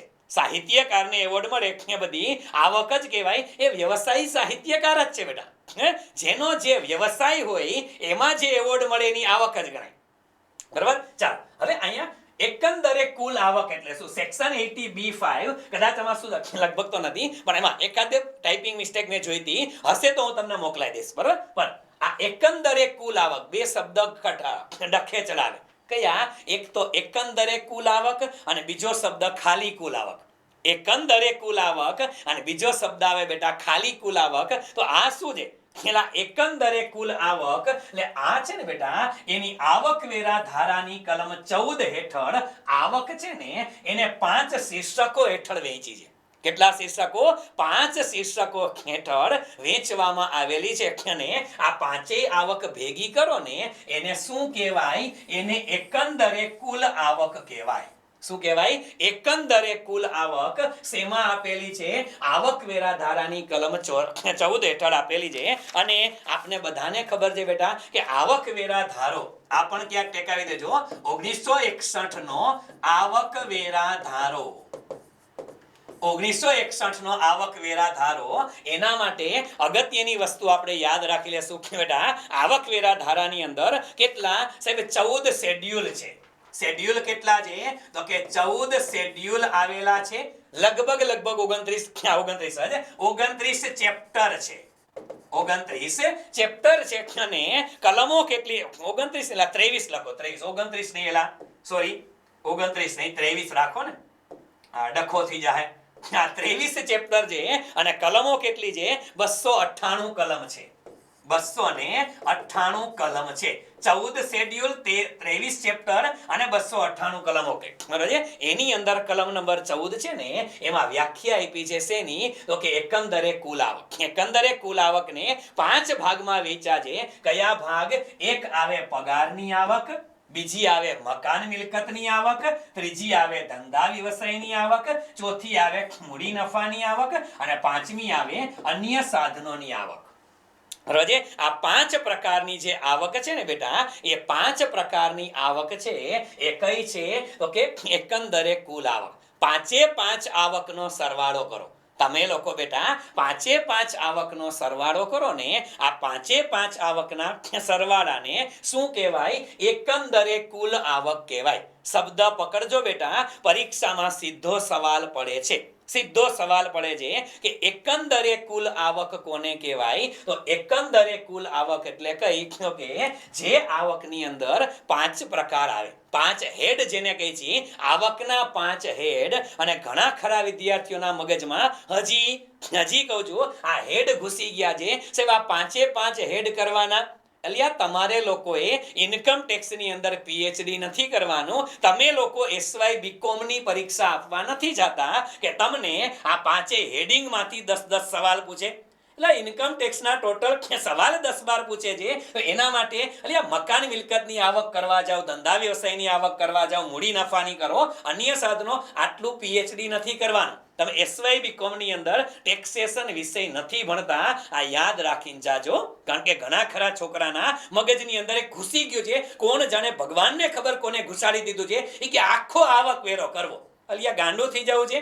આખો આવકવેરો કરીને તમારે ગાંડું થઈ જવું છે. સમય મળે ને જે કર્યું છે એને 4 વખત રિવિઝન કરી નાખજો દીકરાઓ. ખોટા માથાકૂટમાં પડતા નહીં, ના પડતા બેટા, નહીં ભેગું થાય. આખા આવકવેરા અને કદાચ 1-2 સવાલ માની લ્યો કે ડેપ્થમાં પૂછાણા, તો તમને એવું લાગે છે એક સવાલને લીધે તમે ફેલ થાઓ, બીજા કેટલાય કરવા જેવા છે. કરો ને યાર, કરો ને. હા, એટલે બહુ ઊંડા ઉતરતા નહીં બેટા, ઊંડા ઉતરતા નહીં, ખાલી આટલું કરજો, બરોબર છે.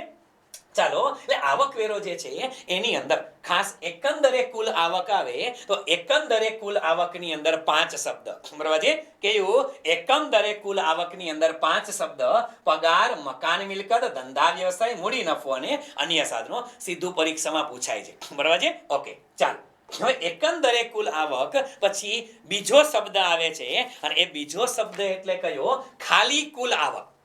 હવે સાહેબ તો કુલ આવક અને એકંદરે કુલ આવક આ શબ્દ ગોટાળે ચડાવશે જ બેટા પરીક્ષાની અંદર. એકંદરે કીએ એટલે 5 આવકનો સરવાળો. એકંદરે કીએ એટલે 5 આવકનો શું લેવાનો બેટા? સરવાળો કરવાનો. પણ તમને એમ કીએ કુલ આવક. કુલ આવક એટલે શું? તો કે ઓલી તમારી એકંદરે કુલ આવક હતી ને, હેલો, તમારી જે એકંદરે કુલ આવક હતી એ એકંદરે કુલ આવક એટલે ઓલી 5 ની ટોટલ આવક. એટલે એકંદરે કુલ આવક કુલ ગ્રોસ આવકમાંથી. શેમાંથી? કુલ ગ્રોસ આવકમાંથી 80C. ક્યાં ગયો આટલો? એલા બારીઓ વયો ગયો. હા, 80C આવે, ખાલી C નહીં બેટા, 80. અચ્છા, અહીંયા છે. હાલો, કઈ વાંધો નહીં. 80C થી 80U સુધીની કલમો જે છે એના હેઠળ જે કપાતો બાદ મળે. 80C થી 80U સુધીની કલમો હેઠળ જે કપાતો બાદ મળે છે ને બેટા, એ કપાતો બાદ કર્યા પછી જે આવક વધે. યાદ રાખજો બેટા કે આ તમારી એકંદરે કુલ આવક જે હતી, કઈ આવક? એકંદરે કુલ આવક. એકંદરે કુલ આવક હોય એમાંથી માઇનસ કરવાની 80C થી 80U સુધીની કપાતો. આ કપાતો જે મળે બાદબાકી કરતા જે વધે ને બેટા, આને શું કહેવાય? આને કુલ આવક કહેવાય. કેવી આવક કહેવાય? કુલ આવક કહેવાય. પરીક્ષામાં સવાલ પૂછે છે કે ભાઈ 5 હેડિંગ હેઠળની આવકના સરવાળાને શું કહેવાય? એકંદરે કુલ આવક. શું કહેવાય? એકંદરે કુલ આવક. અને એમાંથી તમારી કર કપાતો 80C થી 80U આપણે ટેક્સેશનના આઈ થિંક 4થા લેક્ચરની અંદર આની કથા કરેલી છે, બરાબર છે. ટેક્સેશનનો જે લેક્ચર છે એમાં 4થા સેશનની અંદર લગભગ કથા થઈ ગઈ છે કે આ બધી કર કપાતો ગઈ છે. છતાંય અત્યારે એક માત્ર રિવ્યુ લઈ લેશું ફટાફટ આપણે, બરાબર? અત્યારે ની છેલ્લે. ઓકે, 80C થી 80U સુધીની કલમો હેઠળ જે બાદ મળે છે એ કર કપાતો બાદ કરો બેટા. કર કપાતો બાદ કર્યા પછીની જે આવક છે ને એને શું કહેવાય? Sorry, just weight.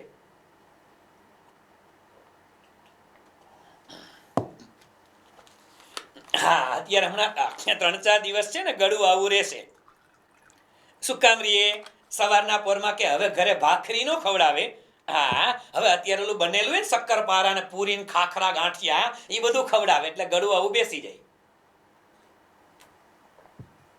ચાલો, કઈ વાંધો નહીં. યસ, કુલ આવક. અને આ પણ યાદ રાખશું કે આવકવેરાની જવાબદારી આ આવક ઉપર ગણવામાં આવે છે. આપણે બધાને ખબર છે બેટા કે આવકવેરો જે ગણવામાં આવે એ શેના ઉપર ગણવામાં આવે? તો આવકવેરાની જવાબદારી છે ને એ કુલ આવક ઉપર ગણાય. કુલ આવક એટલે એકંદર વાળી નહીં, એકંદર એટલે બધી આવકનો સરવાળો. એમાંથી કપાતો બાદ કરો, એમાંથી કપાતો બાદ કરો ને એટલે જે આવે એને શું કહેવાય? આવકવેરાની જવાબદારી ઉપર કુલ આવકો આપણે ગણીએ છીએ, બરાબર છે. તો આ આપણે ધ્યાનમાં રાખશું, બરાબર છે. ઓકે, ચાલો આગળ વધીએ.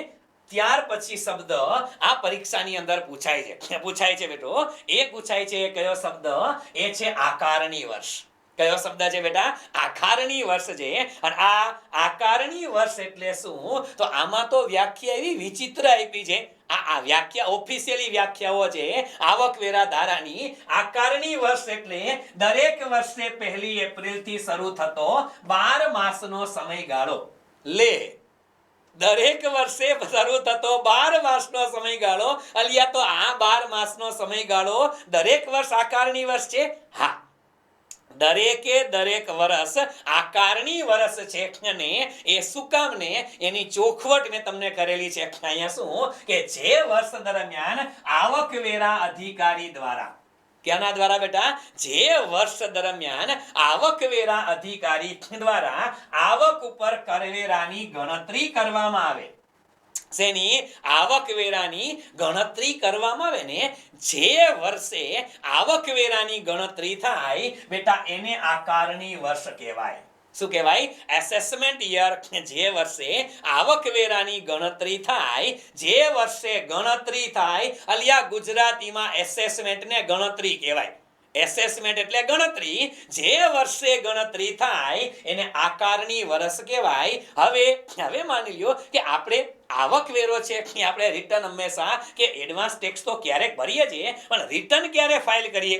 બધાને ખબર છે બેટા. યાદ રાખો કે માની લ્યો કે 1/4/2020, સમજો બેટા, 1/4/2020 થી લઈ અને 31/3/2021. હવે આ વર્ષ તો પૂરું થઈ ગયું દીકરા. આ વર્ષ પૂરું થઈ ગયું. મને જે આવક થઈ, હવે કયા વર્ષમાં? 1/4/2020 થી લઈ 31/3/2021 સુધીમાં જે મને આવક થઈ હોય, આ આવક ઉપર ટેક્સ ક્યારે ગણાય? સાહેબ આ વર્ષ પૂરું થયા પછી ને. કરવેરાની ગણતરી ક્યારે કરવાની? અલિયા રિટર્ન ક્યારે ફાઇલ કરવાનું? અત્યારે આ વર્ષે આપણે રિટર્ન ફાઇલ કરીએ. કયા વર્ષનું? ગયા વર્ષનું. તો બેટા આ તમે જે વર્ષે રિટર્ન ફાઇલ કરો ને, એટલે કે કરવેરાની ગણતરી કરો છો, એ વર્ષ આકારણી વર્ષ છે. તો અહીંયા મારું નાણાકીય વર્ષ, આ જે વર્ષ છે ને બેટા, આવડું આ વર્ષ હતું એને આપણે નાણાકીય વર્ષ કહીએ છીએ. શું કહીએ છીએ? ફાઇનાન્શિયલ યર કહેવાય. નાણાકીય વર્ષ મારું કયું? 2020-21 કહેવાય. પણ એના ઉપર હું રિટર્ન ક્યારે ભરું? આ વર્ષે રિટર્ન ભરીશ. એટલે અહીંયા જે વર્ષ આવે ને બેટા, એને કયું કહેવાય? 1/4/2021 થી શરૂ થયું અને 31/3/2022 પૂરું થશે. આ વર્ષ છે ને બેટા, એને મારું આકારણી વર્ષ કહેવાય. કેવું વર્ષ કહેવાય? આકારણી વર્ષ કહેવાય. એટલે જે વર્ષે કરવેરાની ગણતરી થાય એને આકારણી વર્ષ કહેવાય. આ વર્ષે આપણે ટેક્સ ભરીએ એ આ વર્ષનો ન હોય. એ કયા વર્ષનો હોય? પાછલા વર્ષનો હોય. શેનો હોય? પાછલા વર્ષનો હોય. એટલે યાદ રાખશું. અને આમાંનામાં બેટા એક સવાલ એવો પણ આવે છે. એક સવાલ એવો પણ આવે છે. કયો સવાલ? કે સાહેબ આપણે લોકો જે કરીએ છીએ પાછલું વર્ષ કોને કહેવાય? તો પાછલું વર્ષ એટલે કયું? આ જે ફાઇનાન્શિયલ યર છે ને બેટા, એ જ મારું પાછલું વર્ષ છે. એ જ મારું કયું વર્ષ છે? પાછલું વર્ષ છે. આકારણી વર્ષ અગાઉનું વર્ષ. સમજો બેટા, કયા વર્ષ? આકારણી વર્ષ.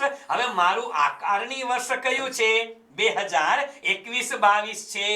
મારું આકારણી વર્ષ કયું છે? 2021-22 છે.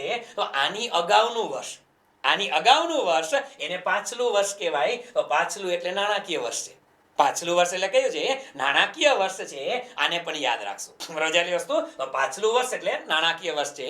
ઓકે. આકારણી વર્ષ એટલે દર વર્ષે 1 એપ્રિલ થી શરૂ થતો 12 માસનો સમયગાળો એ આકારણી વર્ષ છે. અને જે વર્ષે કરવેરાની ગણતરી થાય એને આકારણી વર્ષ કહેવાય. અને આકારણી ક્યારે થાય? વર્ષ પૂરું થઈ ગયા પછી. બરાબર છે? ઓકે. અહીંયા હિસાબી વર્ષ દરમિયાન કમાયેલી આવકનું રિટર્ન હિસાબી વર્ષ પૂરું થયા બાદ ભરવામાં આવે છે. માટે હિસાબી વર્ષ પછીની 1 એપ્રિલ થી શરૂ થતું વર્ષ. આ સીધા શબ્દોમાં મેં જો બોલ્યો એ જ લખેલું છે. કયું? કે ભાઈ આપણું જે ફાઇનાન્શિયલ યર છે હિસાબી વર્ષ એ પૂરું થાય. હિસાબી વર્ષ પૂરું થાય એના પછી, હિસાબી વર્ષ પૂરું થાય એના પછીનું જે વર્ષ છે ને બેટા, એને શું કહે છે? આકારણી વર્ષ. બરાબર છે? આટલી વસ્તુ આપણે ધ્યાનમાં રાખશું. ક્લિયર બધાના મગજમાં? એસેસમેન્ટ યર એટલે કે આકારણી વર્ષ છે. સેક્શન 2 9 છે. સેક્શન યાદ ન રાખો તો બહુ ચિંતા ના કરતા, કારણ કે આવું એટલું બધું ડેપ્થમાં નહીં પૂછાય. ચાલો, પછી શબ્દ આવે પાછલું વર્ષ. કયો શબ્દ આવે? પાછલું વર્ષ. તો હમણાં આપણે કીધું કયો પરીક્ષામાં શબ્દ આવો પૂછાય છે, પાછલું વર્ષ એટલે કયું? તો કે પાછલું વર્ષ એટલે આકારણી વર્ષની તુરત જ અગાઉનું વર્ષ. કયું વર્ષ બેટા? પાછલું વર્ષ એટલે આકારણી વર્ષની તુરત જ અગાઉનું વર્ષ.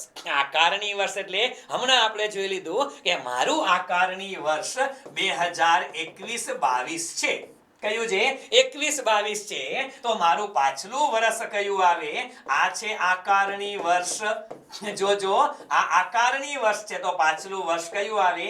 2020-21. કયું આવે? 20-21. અને પરીક્ષામાં હમણાં જે પરીક્ષા લેવાનીમાં જોજો બેટા, ડેપ્યુટી અકાઉન્ટન્ટની પરીક્ષા હતી, એમાં અકાઉન્ટ ઓફિસર ક્લાસ 1 લેવાની. સમથિંગ 2 માંથી એક એક્ઝામમાં આવો પ્રશ્ન હતો, આવો તારીખ વાળો જ પ્રશ્ન હતો. ગોટાળે ચડાવી દઈએ, ગોટાળે ચડાવી દઈએ. કાંઈ નથી કરવાનું, કાંઈ નહીં કરવાનું. જે વર્ષે તમે ગણતરી કરો ને એને આકારણી વર્ષ કહેવાય, અને એની અગાઉનું છે એને પાછલું વર્ષ કહેવાય. બરાબર છે? આટલા શબ્દ યાદ રાખજો, પરીક્ષામાં પૂછાય છે. પરીક્ષામાં પૂછાય છે એટલા માટે આપણે ધ્યાનમાં રાખશું. બરાબર છે? ઓકે, તો આ આકારણી વર્ષ છે. નવા ધંધા માટે પાછલું વર્ષ 12 માસનું હોવું ફરજિયાત નથી. શું કામ બેટા? નવા ધંધા માટે પાછલું વર્ષ 12 માસનું હોવું ફરજિયાત નથી. અને આ શબ્દ આવી શકે. શું કામ આવી શકે? કહું, માની લો મને એવી ઈચ્છા થાય કે ભાઈ આપણે કોઈ નવો બિઝનેસ કરવો છે. હવે માની લો કે આપણે કીધું કે અમારું પાછલું વર્ષ 21-22 છે.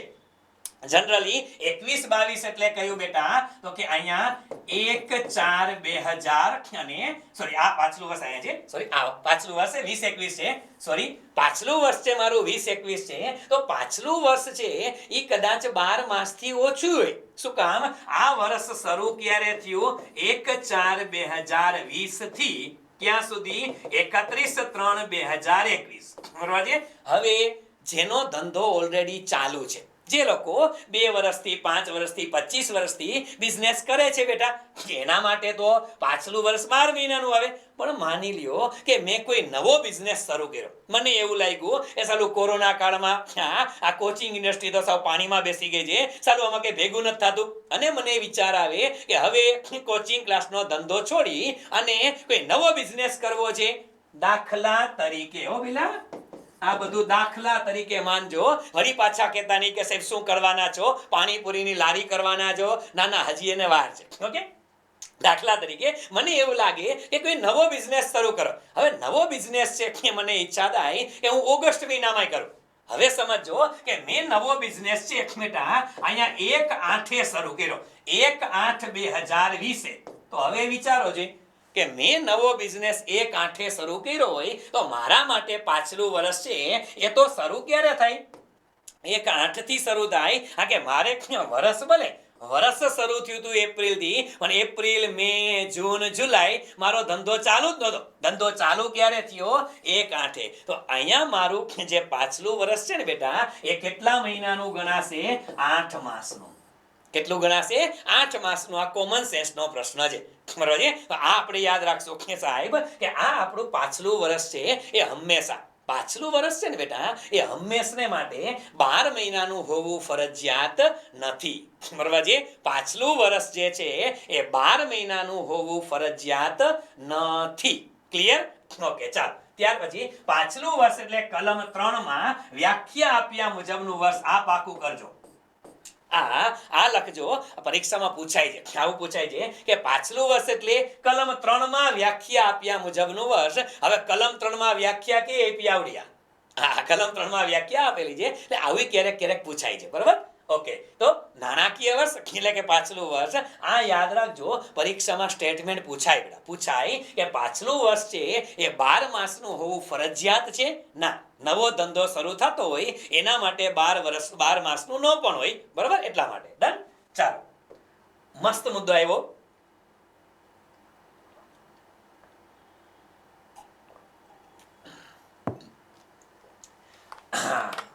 પાછલું વર્ષ અને આકારણી વર્ષ. પાછલું વર્ષ અને આકારણી વર્ષ એ બે એક જ હોઈ શકે ખરા? પાછલું વર્ષ અને આકારણી વર્ષ એ બંને એક જ હોઈ શકે ખરા?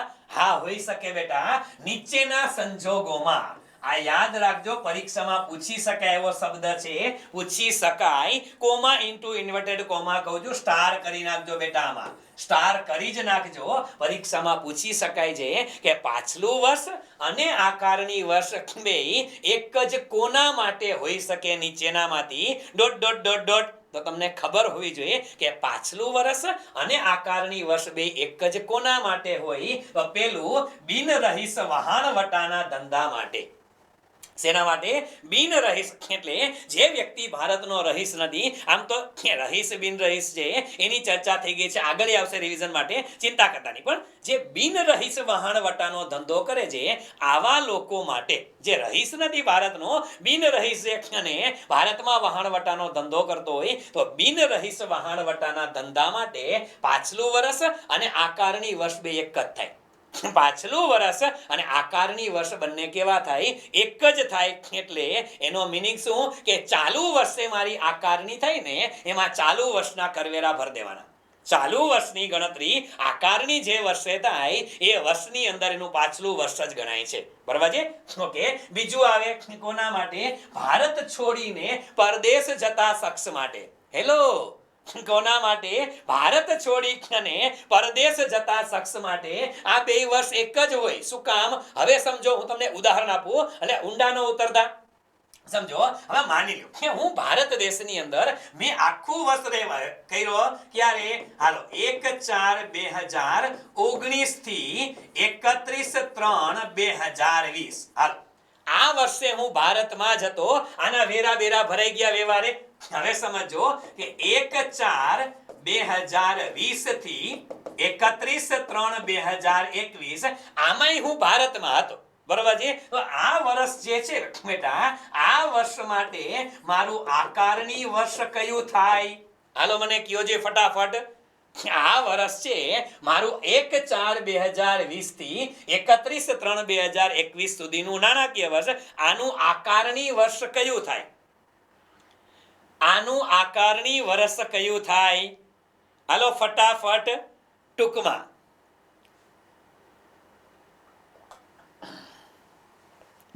એક્ઝેક્ટલી બેટા, એક્ઝેક્ટલી કયું થાય? 21-22 થાય. બરોબર છે? ચાલો, આનું આકારણી વર્ષ કયું? 2021-22. રેડી? કોનું? આ વર્ષનું. હવે સમજો, હવે માની લો કે મને એવી ઈચ્છા થાય કે મારે આ પેટા હિસાબની સબ ઓડિટરની પરીક્ષા લેવાઈ જાય. કઈ તારીખે? 10/10. ક્યારે લેવાઈ જાય? 10/10 પરીક્ષા લેવાઈ જાય. અને ત્યારે હું માનું કે આપણે ગંગનાયા, આ પરીક્ષા લેવાઈ જાય એટલે ગંગાનાયા એમ માનીને હું નક્કી કરું કે મારે 11/10/2021 ના રોજ 11/10/2021 ના રોજ ભારત છોડીને વહી જાવું છે.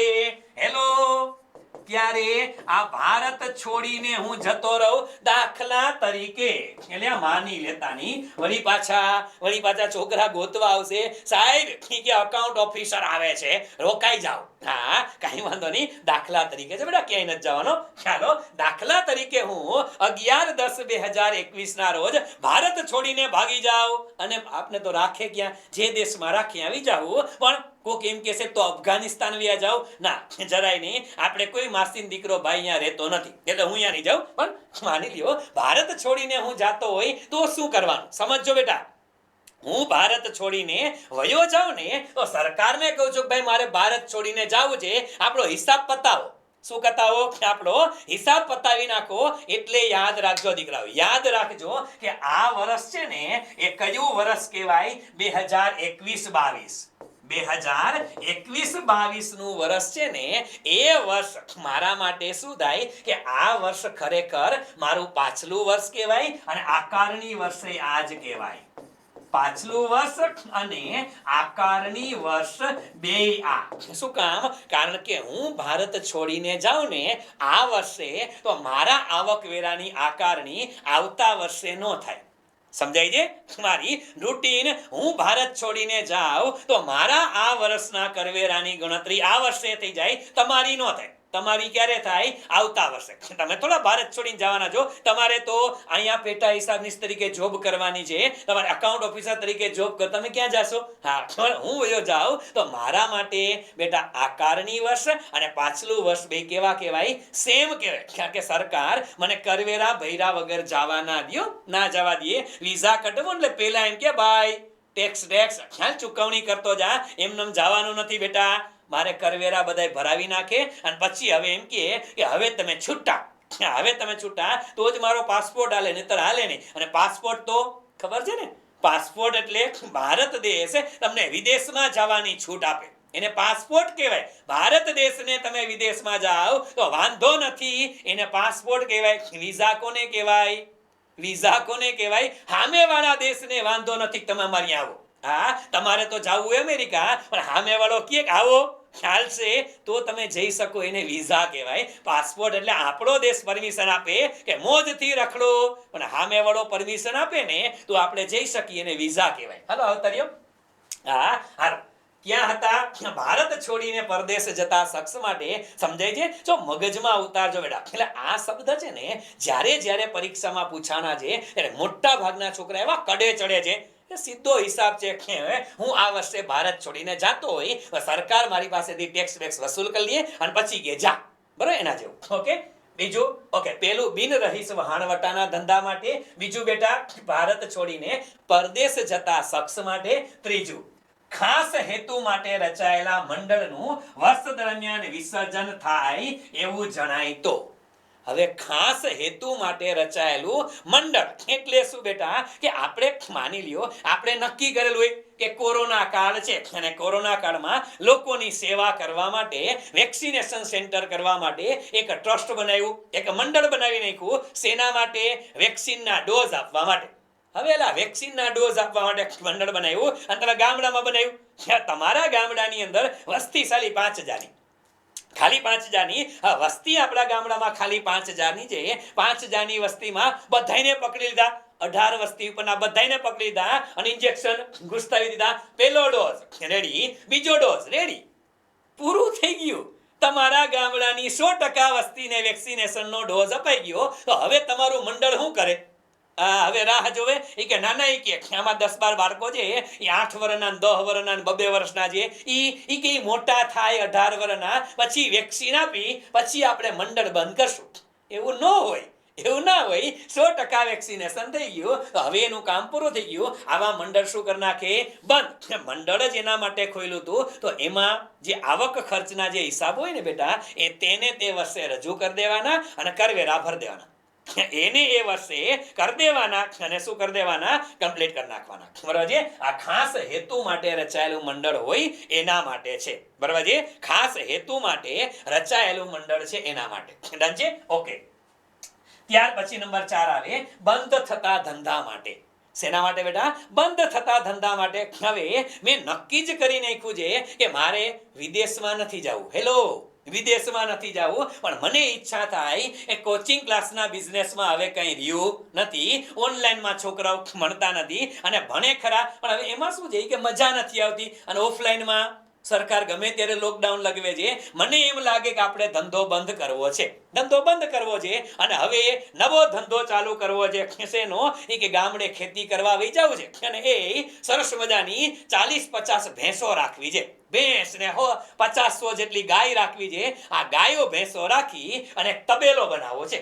હા, બહુ સારો પૈસો બને બેટા જો આપણે વિચારીને તો. પણ ગાયો ભેંસોનો તબેલો રાખવો છે અને આખો દિવસ ગામડે જઈ અને ખેતી અને પશુપાલન કરશું. ખેતી અને પશુપાલનમાં ક્લાસીસ કરતા જાજા પૈસા મળે છે. હું સર્ચ કરી એવો હમણાં એટલે કહું છું. પણ એમાં વયો જાવ તો મારે કોચિંગ ક્લાસ બંધ કરી દેવા છે. સરકારને જાહેરાત કરું કે સાહેબ મારે કોચિંગ ક્લાસ બંધ કરવા છે, તો સરકાર રાહ ન જોવે, રાહ ન જોવે. એ કે આ ભેંસનો તબેલો બનાવવા જાય છે અને નો કરે નારાયણ અને પૈસાની ભેંસું લઈ લે તો સરકાર મને કીધે ધંધો બંધ. મેં કીધું બંધ. ચાલો લાવો ચોપડા, હિસાબ ક્લિયર કરો. જે વર્ષે ધંધો બંધ થાય ને એ વર્ષ હિસાબી વર્ષે એ અને આકારણી વર્ષે એ ધંધો બંધ થઈ જાય તો એની આકારણી આવતા વર્ષે ના હોય. હજે ધંધો બંધ થઈ જાય તો આકારણી આવતા વર્ષે ના હોય, એ યાદ રાખશું. બરાબર છે? ચાલો ત્યાર પછી કરની જવાબદારીમાંથી છટકવા કોઈ કરદાતા પોતાની મિલકત ટ્રાન્સફર કરે તો તે વ્યક્તિની આવક માટે, શેના માટે બેટા? કે કરવેરાની જવાબદારીથી છટકવા માટે. હવે માની લ્યો કે આનું જ ઉદાહરણ આપું કે મને એમ લાગે, શું લાગે? હમણાં ઇન્કમ ટેક્સ વાળા બધે રેડ ઉપાડે છે, આપણે બધાને ખબર છે. હવે ઇન્કમ ટેક્સ વાળા, મને ખબર જ હોય કે ઇન્કમ ટેક્સ વાળા આવશે, રેડ પાડશે, અને હું શું કરું કે મારી પાસે કરોડો રૂપિયા, દાખલા તરીકે, આ બધું દાખલા તરીકે રાખજો બેટા, હા, મારી પાસે કરોડો રૂપિયાની બેનામી સંપત્તિ હોય, કેવી? 50 કરોડની સંપત્તિમાં, 100 કરોડની માં, 200 કરોડની માં. હવે મને બીક લાગે એ સાલું ઇન્કમ ટેક્સ વાળાને ખબર પડશે તો એ આવશે મારી પાસે. એટલે હું શું કરું કે મારી એક 50 કરોડની સંપત્તિ છે એ કોઈ બીજા સ્ટાફના નામે કરી દઉં, 100 કરોડની સંપત્તિ છે એ મારા કઝિનના નામે કરી દઉં, 50 કરોડની સંપત્તિ છે એ મારા વિદ્યાર્થીઓના નામે કરી દઉં, હેલો, તમારા નામે. બધું દાખલા તરીકે, વળી પાછા દસ્તાવેજ લેવા આવતા નહીં. હા, આ સંપત્તિ બધાના નામે કરી દઉં અને સરકારને ખબર પડે કે સાહેબ પોતાની સંપત્તિ કોકના ખાતે ચડાવે છે, અને સરકારને ખબર પડી ગઈ અને આવ્યા ઈ કે સાહેબ શું થતું હતું? મેં કીધું કાંઈ નહીં, મોગેમ્બો ખુશુઆ. હા, મોગેમ્બો ખુશુઆ, અને છોકરાઓને આપી દીધું, સાહેબ ધર્માદો કરી નાખ્યો. મને કે નું હાલી નીકળોમાં. તમે જે છોકરાઓને આપી, તમે તમારા સગા સંબંધીને આપી, એના ઉપર કરવેરા ભર્યા હતા. મેં કીધું મારું છે જ નહીં. મને કે આપ્યું કોને? હું ભગવાનને ખબર. હા, તો ડાયરેક્ટ લઈ જાય. મને કે હાલો બેસી જાઓ ડાયરેક્ટ હારોહાર. શું કામ? કારણ કે આવું કરવામાં આવે ને અને સરકારને ખબર પડે, તો આવા સંજોગોમાં મારે એ સરકાર રાહ ન જોવે. એ કે કાંઈ વાંધો નહીં, આવતા વર્ષે તમારા ઉપર ટેક્સ ગણીને ત્યારે અમે ધ્યાનમાં રાખશું. આવતા વર્ષે કાંઈ ન હોય, ઓન ધ સ્પોટ ચુકાદો, હાલો ગણી જ નાખો. કેટલા ટેક્સ ભરવાના છે એ આ છે, બરોબર? એટલે આ બની શકે બેટા, આવું બધું થઈ શકે. શું કે પાછલું વર્ષ અને આકારણી વર્ષ એક જ હોય, પરીક્ષામાં પૂછાય છે બેટા આવો શબ્દ કે નીચેનામાંથી કોના માટે હોઈ શકે અથવા કોના માટે ન હોઈ શકે. તો એવો સવાલ પડે તો આપણને ખબર હોવી જોઈએ. છેલ્લી વસ્તુ બેટા કે પાછલું વર્ષ અને આકારણી વર્ષ બંને એક હોઈ શકે તો ક્યારે, અને ન હોઈ શકે તો ક્યારે, બરાબર? ઓકે, ચાલો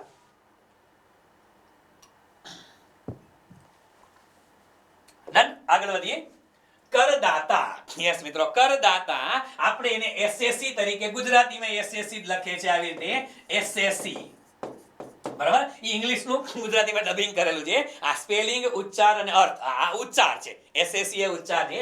એસએસસી કોને કહેવાય? એસએસસી આ શબ્દ ઘણી વખત આપણે સાંભળેલો છે. એસએસસી એટલે કોને કહેવાય? તો કે કરદાતા એટલે એવા શખ્સ જે આવકવેરા ધારા હેઠળ કર ભરવાને કે અન્ય કોઈ રકમ ભરવા માટે જવાબદાર હોય.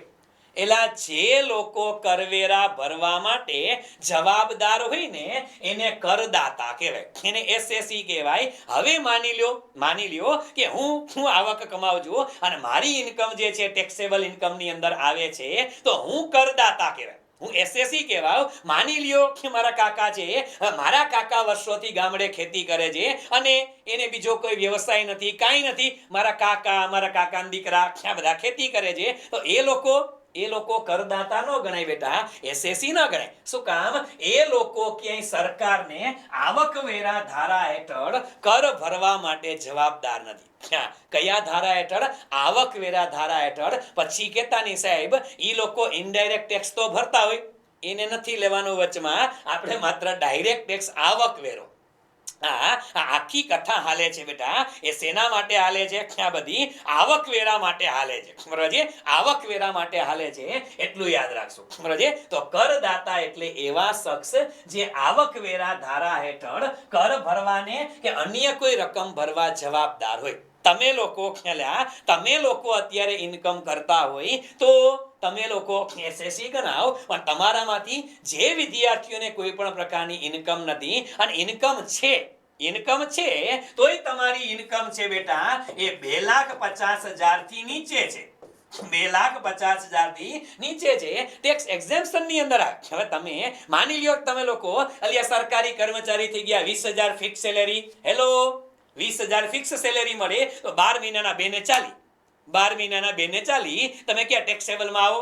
ન આવો તો તમે લોકો એસએસસી નો ગણાવો. તમે એસએસસી નો ગણાવ, તમે કરવેરા ભરવા માટે જે જવાબદાર છે એ લોકો એસએસસી ગણાશે. બરાબર છે? હા, એક અપવાદ છે. શું અપવાદ છે બેટા? કે એમાં નીચે દર્શાવેલ શખ્સોનો સમાવેશ થાય છે જે શખ્સ પોતાની આવક માટે પોતે જવાબદાર હોય તેવા અથવા અન્યની આવક માટે જવાબદાર હોય.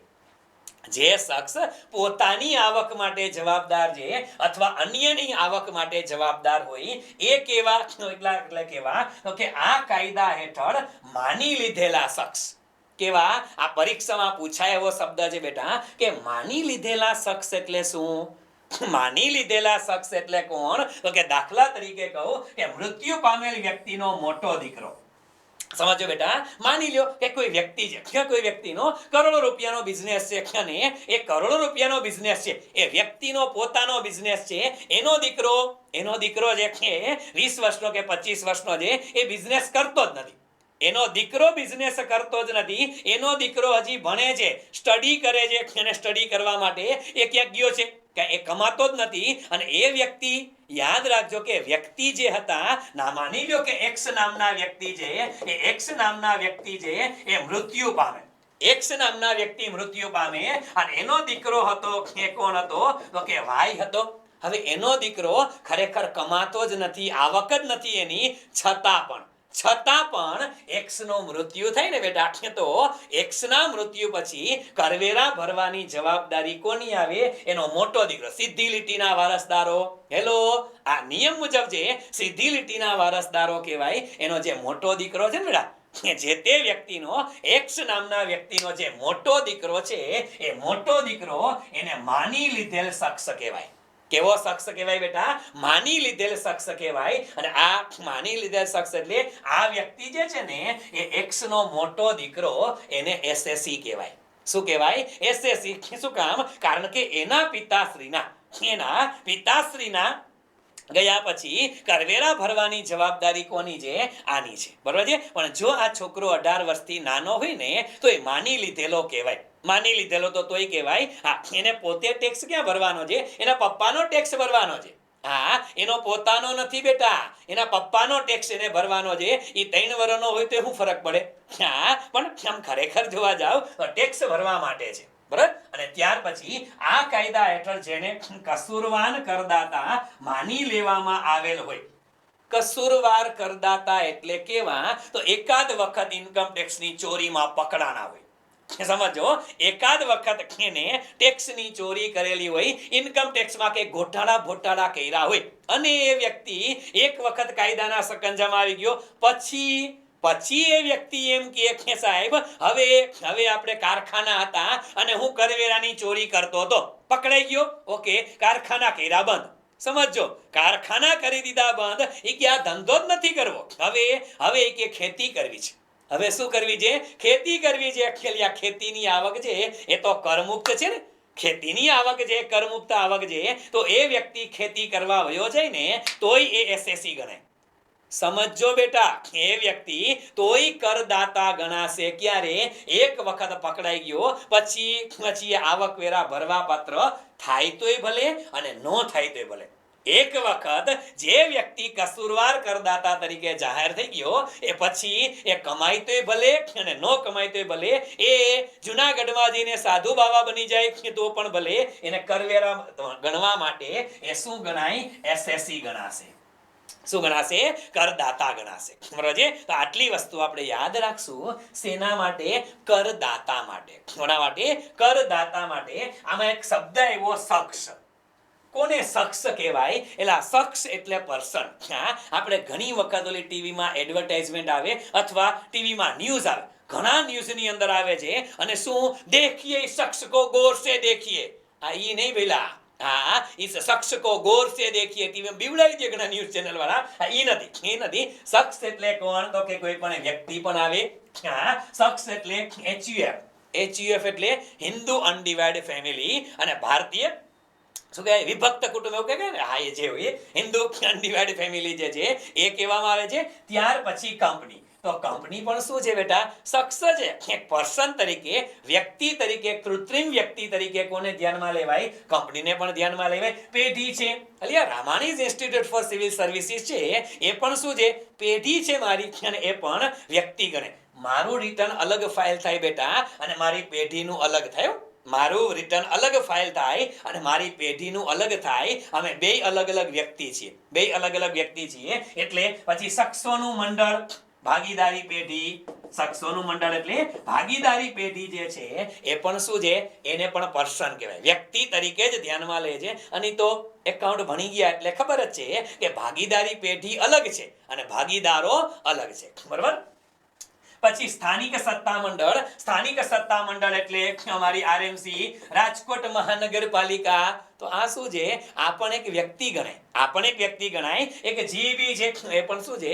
એ વ્યક્તિ છે. અને કૃત્રિમ રીતે કાયદેસરના શખ્સ, કૃત્રિમ રીતે કાયદેસરના શખ્સ હોય એ બધા શેમાં આવે?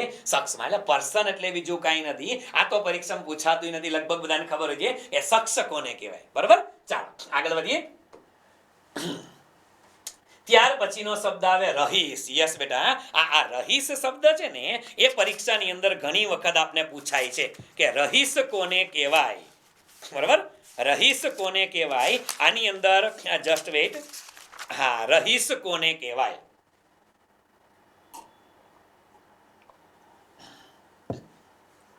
આમ તો આ વ્યાખ્યા છે આપણે લોકો આગળ ઉપર સ્ટડી કરી ગયા છે, છતાંય લઈ આવી ગઈ છે, રિવિઝન થઈ જાય.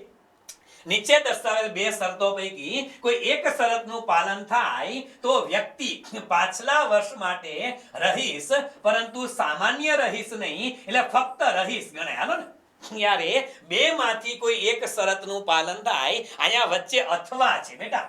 શું છે? અથવા છે. એટલે કાં પેલી શરત અને કાં બીજી શરત, કાં પેલી શરત અને કાં બીજી શરત, એટલે અથવા છે. આપણે યાદ રાખશું શું કે પાછલા વર્ષ દરમિયાન વ્યક્તિ 182 દિવસ એટલે કે 6 માસ કે તેથી વધુ ભારતમાં હાજર હોય તેને ભારતનો રહીશ કહેવાય. કેટલા? 182 દિવસ કે તેથી વધુ ભારતમાં હાજર હોય તો આપણે એને શું કહે છે? રહીશ કહે છે. ગયા વર્ષે કોરોના કાળમાં આ 182 દિવસ હતા ને બેટા, એ 182 ને બદલે 182 ને બદલે 120 દિવસની વાત ગયા વર્ષે બજેટમાં કરેલી હતી. એક વર્ષ પૂરતી આ યાદ રાખશું. બરાબર. એક વર્ષ પૂરતા 182 ની જગ્યાએ કેટલા કીધા હતા? 120 આવક વેરો ગણવા પૂરતા. શેના માટે? આવક વેરો ગણવા પૂરતા. એટલે આપને સવાલ આવી શકે કે 182 ને બદલે કેટલા કીધા હતા?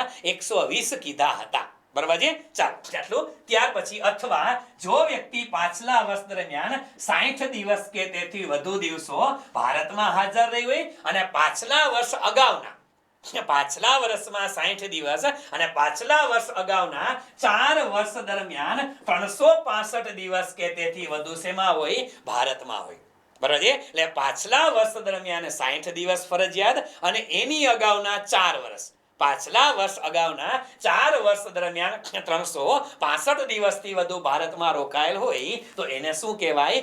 રહીશ કહેવાય. શું કહેશું આપણે? એને રહીશ કહેશું. આટલી બાબતો યાદ રાખશું આપણે. બરાબર છે. તો આ વસ્તુ હતી કોના માટે? તો કે સ્પેશિયલ રહીશ માટે. કોના માટે? તો કે રહીશ માટે. બરાબર છે. ઓકે, આગળ વાંચીએ.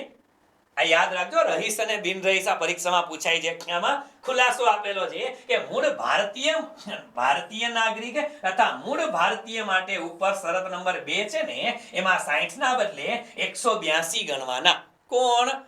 Person origin in India. આ તમને ખબર હશે, POI, person origin in India. આને POI જૂના કહેવામાં આવતા હતા અને હવે તો આપને બધાને ખબર છે overseas citizens of India, OCI, overseas citizens of India, પ્રવાસી ભારતીય. હેલો, આ પ્રવાસી ભારતીય દિવસે ઉજવાય છે. મને એક્ઝેક્ટ યાદ નથી પણ ભારતમાં પ્રવાસી ભારતીય દિવસે ઉજવાય છે. આ બે છે. કયા? પોલિટીમાં તમે ક્યાંક ભણી ગયા હશો. કયા?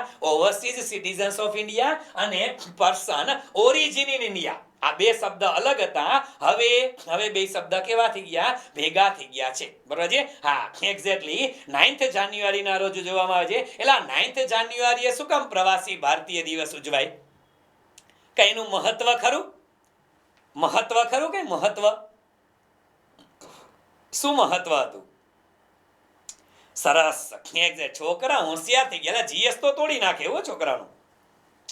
સરસ. હા, ગાંધી રિટર્ન ફ્રોમ આફ્રિકા. હા, બાપુ રિટર્ન થયા હતા આફ્રિકાથી અને વર્ષ હતું 1915 નું. બરાબર છે. એટલે બાપુ રિટર્ન થયા, પણ બાપુની ઘરે ક્યારેક આંટો મારવા જવાય. અને ઘણા લોકો આ તો રાજકોટ વાળા છે, એટલે બારગામ વાળા જ્યારે રાજકોટ આવો ને ત્યારે સાહેબને ક્યારેક કહેવાનું કે સાહેબ રાજકોટ આવ્યા તો ખાલી ભણવા નથી આવ્યા, અમને ક્યાંક આંટો મારવા લઈ જાઓ. તો સાહેબ તમને આંટો મારવા લઈ જશે પ્રવાસમાં. રાજકોટની શેર કરાવીશ તમને, અને એ રાજકોટની શેર કરવા હું તમને ક્યાં લઈ જઈશ? કબા ગાંધીના ડેલે. ક્યાં લઈ જઈશ? કબા ગાંધીના ડેલે. અને બીજું રાજકોટમાં અમારે મ્યુઝિયમ બનેલું છે. હા, રાજકોટમાં ગાંધી મ્યુઝિયમ બનેલું છે. આલ્ફ્રેડ હાઈસ્કૂલ જે હતી ત્યાં ગાંધી બાપુ ભણતા હતા એટલા માટે. આ કબા ગાંધીનો ડેલો, અને એ ડેલો સારો એવો છે, જેટલી વખત ત્યાં જાવ ને મજા જ એવા. હમણાં મારા ટાબરિયાના કપડાની ખરીદી કરવા અમે ગયા. ખરીદી કરવા ગયા, મારો ટાબરિયો હવે એ ચોટી ગયો. ભગવાનને ખબર કોણ જાણે શું નાખ્યું છે દાટીને આ માટીમાં, એના જેવું છે. ખબર જ નથી પડતી કે એ જગ્યા ઉપર શું છે. મારો ટાબરિયો મને કહે, પાપા, મેં કીધું શું? એના કપડા લેવા જાય ધર્મેન્દ્ર રોડ પર રાજકોટમાં જાય ત્યાં. મને કે પાપા, એ કે ચાલો. મેં કીધું શું ચાલો? જાવું જ છે. મને કે ઘરે નહીં. મેં કીધું તો? મને કે કબા ગાંધીના ડેલે જાય. કબા ગાંધીના ડેલે જાય. મેં કીધું હા લેલા છે. ચાલો, મને ક્યારેક ઈચ્છા થાય, પણ આ વખતે ટાબરિયાને ઈચ્છા થઈ. ખબર નથી એની અંદર શું છે. એક મકાન છે, ખાલી મકાન છે યાર, પણ એની અંદર તમે પગ મૂકો ને યાર એટલે કંઈક અલગ અહેસાસ આવે, કંઈક અલગ જ અહેસાસ આવે છે. એ જે હોય ત્યાર કે દેશનો રાષ્ટ્રપિતા જે મકાનની અંદર રહેતો હોય, જેના પગલા અહીંયા પડ્યા હોય, એનો અહેસાસ અલગ છે. ક્યારેક જાજો બેટા, જાજો. હાલો, આવતા રહ્યો. એ પછીનો મુદ્દો છે. કોના માટે આ બધું? એના મૂળ ભારતીય એટલે એવી આવ્યું છે જો કે જેના માતા પિતા પોતે કે તેના માતા પિતા કે દાદા દાદી નાના નાની પૈકી કોઈ પણ વ્યક્તિ અવિભાજિત ભારત પાકિસ્તાન જુદું પડ્યું પહેલા ભારતમાં જન્મેલા હોય. કોણ? મૂળ ભારતીય વ્યક્તિ. બરાબર. અને અહીંયા હાજરીના દિવસો માટે ભારતમાં પ્રવેશનો તથા વિદેશના વિદાયનો સમય ધ્યાનમાં લેવાશે. બરાબર છે. એટલે ઘણાને એમ લાગે છે 182 દિવસ કઈ રીતે અલિયા સાહેબ કે 182 દિવસમાં હું ભારતમાં આવ્યો રાત્રે 11 વાગે, તો 11 વાગે પહોંચી ગયા. હા, આવ્યા એ દિવસ ગણી લેવાનો. પછી કે સાહેબ હું અહીંથી ગયો તો સવારે 6 વાગે, તો એ દિવસે ભારતમાં ગણે. એટલે આવું બહુ ડેપ્થમાં નહીં જવાનું, પણ યાદ રાખવાનું. બરાબર છે. ક્યારે ભારત પાકિસ્તાન જુદું પડ્યું એ પહેલા ભારતમાં જન્મેલા હતા. અને બેઝિક મુદ્દા છે. ખુલાસા શેના માટે હોય કે પરીક્ષામાં એક્ઝામ્પલ આવે એના માટે. આપણે દાવાનું નથી. ચાલો, આવતા રહ્યો. ત્યાર પછી બીજો શબ્દ આવે બેટા, સામાન્ય રહીશ. કયો રહીશ? સામાન્ય રહીશ. અને સામાન્ય રહીશનો જે મુદ્દો છે એ નાણા ધારો 2013 માં જે સુધારો કર્યો ને એના મુજબનો છે. શું કીધેલું છે કે આમાં અગત્યનું છે, આગલામાં કેમ આપણે કીધું, આગળનામાં આપણે કીધું કે બે માંથી કોઈ એક શરત પાલન થાય. બેમાંથી કોઈ એક શરતનું પાલન થાય ને બેટા, તો આપણે એને રહીશ કહેવાય. પણ અહીંયા યાદ રાખજો કે નીચે દર્શાવેલી ત્રણેય શરતોનું પાલન કરે. યાદ રાખશું બેટા કે ત્રણેય શરતોનું પાલન થાય ને તો જ એને સામાન્ય રહીશ કહેવાય. શું કહેવાય? સામાન્ય રહીશ કહેવાય. રહીશ અલગ છે, સામાન્ય રહીશ અલગ છે. અને રહીશને અને સામાન્ય રહીશ માટે કરવેરાની જે ગણતરી છે ને એમાં થોડો ઘણો ડિફરન્સ છે. એટલા માટે આપણે દાખલા નથી ગણવાના, પણ યાદ રહેવું જોઈએ કે સામાન્ય રહીશ કોને કહેવાય. ગયા વખતે 184 નો સવાલ જો, આ વર્ષવાળી નહીં, આગલા વર્ષે જે પૂછાણી 184 લેવલ એનો સવાલ છે કે રેસિડેન્ટ એન્ડ ઓર્ડિનરી રેસિડેન્ટ ગણાશે. કોણ? તે પાછલા વર્ષ માટે રહીશ હોવી જોઈએ. શું હોવો જોઈએ બેટા? એ પાછલા વર્ષ માટે રહીશ હોવો જોઈએ. એટલે પાછલા વર્ષ માટે એને કઈ શરતોનું? આ શરતનું પાલન કરેલું હોવું જોઈએ. પાછલા વર્ષ માટે એને આ શરતનું પાલન કરેલું હોવું જોઈએ. એટલે પહેલું તો પાછલા વર્ષે તે કેવો હોવો જોઈએ? રહીશ. પછી કીધું અને. શું કીધું બેટા? અને એટલે એડ કરવાનું રહીશે હોવો જોઈએ. બીજું શું કે ભાઈ, પાછલા વર્ષની અગાઉના 10 માંથી 2 વર્ષ કે વધુ માટે રહીશ હોવી જોઈએ. કેટલા? પાછલા વર્ષની અંદર કેટલા વર્ષમાં? પાછલા વર્ષની અગાઉના 10 માંથી 2 વર્ષ માટે એ રહીશ હોવો જોઈએ. અને હજી અને પાછલા વર્ષ અગાઉના 7 વર્ષ દરમિયાન કેટલા પાછલા વર્ષ અગાઉના 7 વર્ષ દરમિયાન 730 કે તેથી વધુ દિવસો ભારતમાં હાજર હોવી જોઈએ. આ સવાલ પરીક્ષાની અંદર પૂછાય છે. મગજમાં રટ્ટો મારી દેજો, ગોખી નાખજો દીકરાઓ. રહીશ અને સામાન્ય રહીશની વ્યાખ્યા પરીક્ષામાં આવે છે અને આપણે આ જ ફંડા કરવાના છે ને આપણે કરીએ છીએ શું? આપણે ઈ ખબર નથી હોતી કે ડાયરેક્ટ ટેક્સ શું છે, ઇનડાયરેક્ટ ટેક્સ શું છે, એમાં કયો પ્રગતિશીલ કહેવાય, કયો પ્રતિગામી કહેવાય, ઈ ખબર નથી હોતી. આપને ઇન્કમ ટેક્સ એક્ટની ખબર નથી હોતી અને આપણે ક્યાં વાતો કરીએ કે મકાન મિલકતની આવકનો દાખલો કેમ ગણાય. ખ્યાલિયા તારે એસવાય ની પરીક્ષા નથી દેવાની, અરે આ જોવાનું છે. આ અગત્યનું છે. બેઝિક કન્સેપ્ટ તમને ખબર હોય ને એ પરીક્ષા માગે છે. એ માગે છે તમારે એસવાય માં ભણતા હોય તો એના દાખલા ગણવાના થાય. આમાં તો બહુ તો રહીશના દરજ્જા, કર કપાતો છે એ, અને સામાન્ય દે 80C થી 80U, 80C થી 80U આટલું જ માગે છે બેટા, આટલું જ માગે છે. જાજુ કાંઈ નથી માગતા, તો ખોટા કૂચે ના મરતા. બરોબર? ચાલો, આ સામાન્ય રહીશ માટે વાત થઈ. હવે ત્રીજો દરજ્જો કયો બિન રહીશ.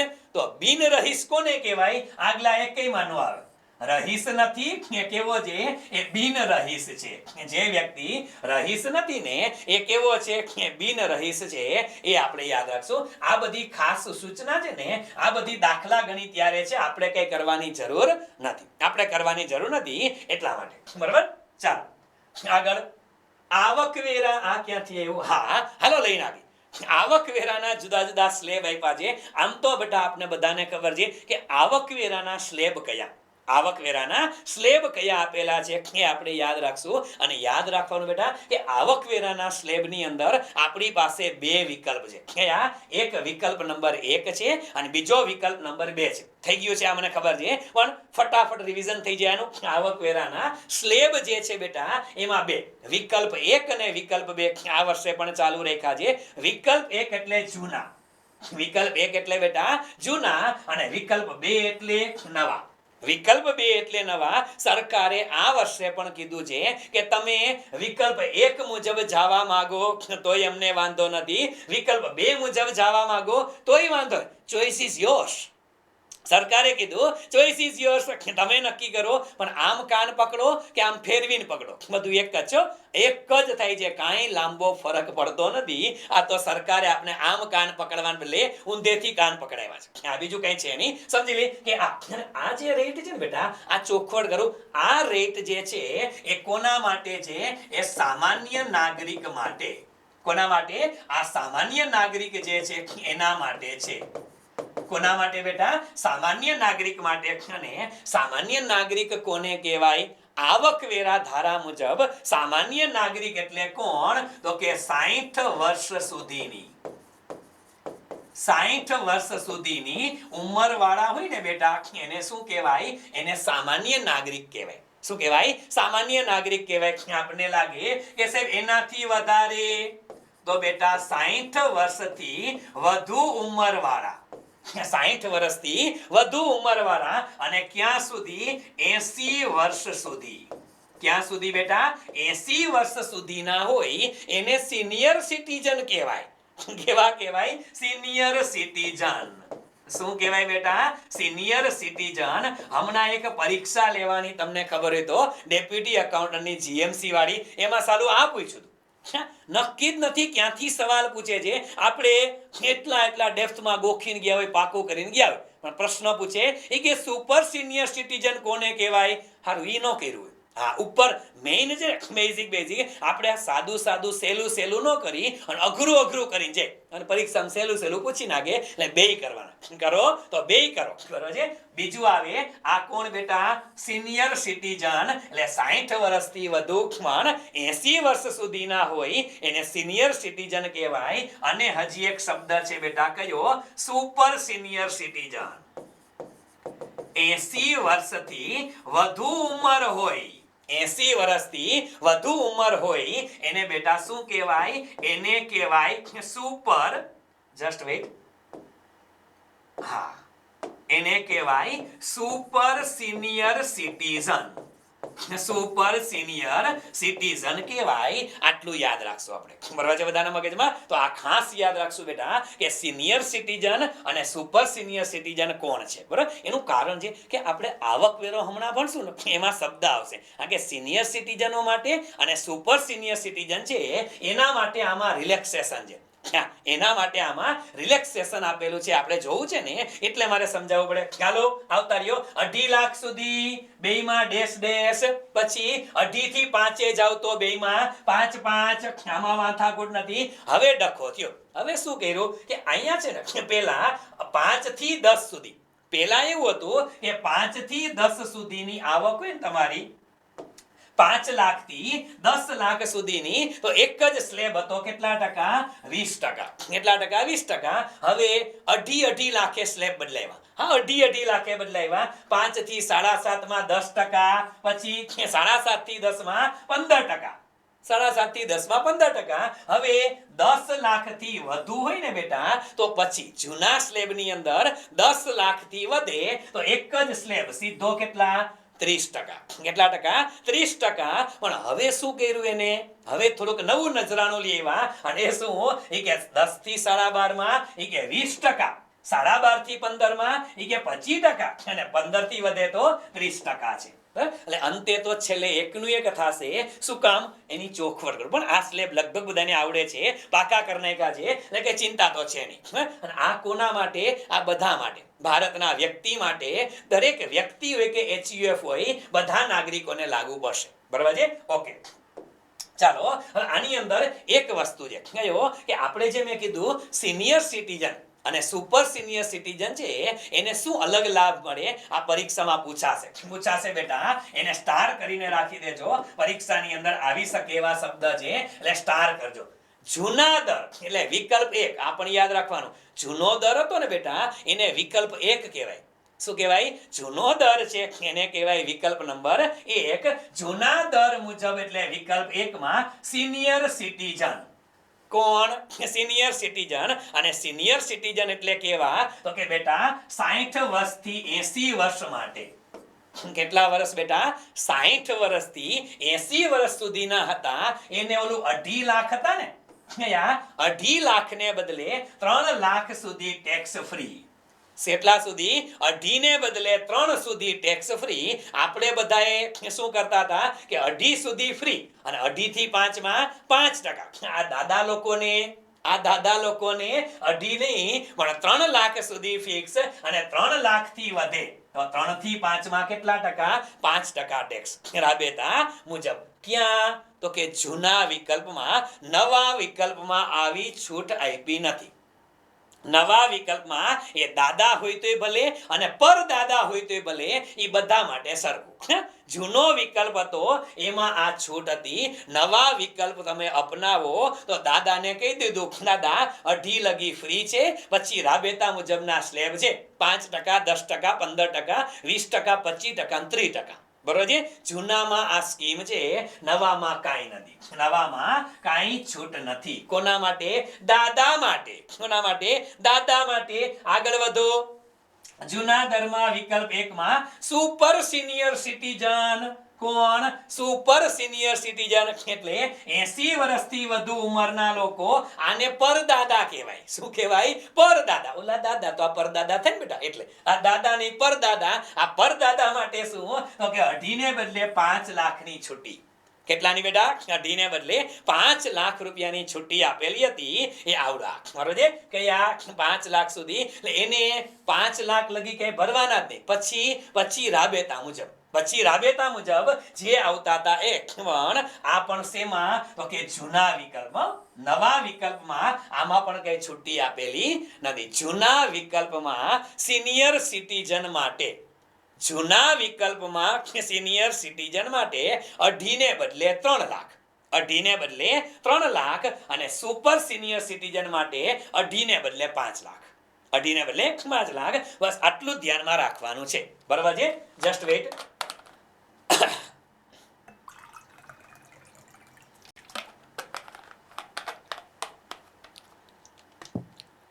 ચાલો ટેકનિકલ ટીમ જરાક કોઈ સાંભળતા હોય અથવા સ્ટાફમાંથી કોઈ હોય તો પાણીની બોટલ મોકલાવજો. સાંભળતા હોય તો.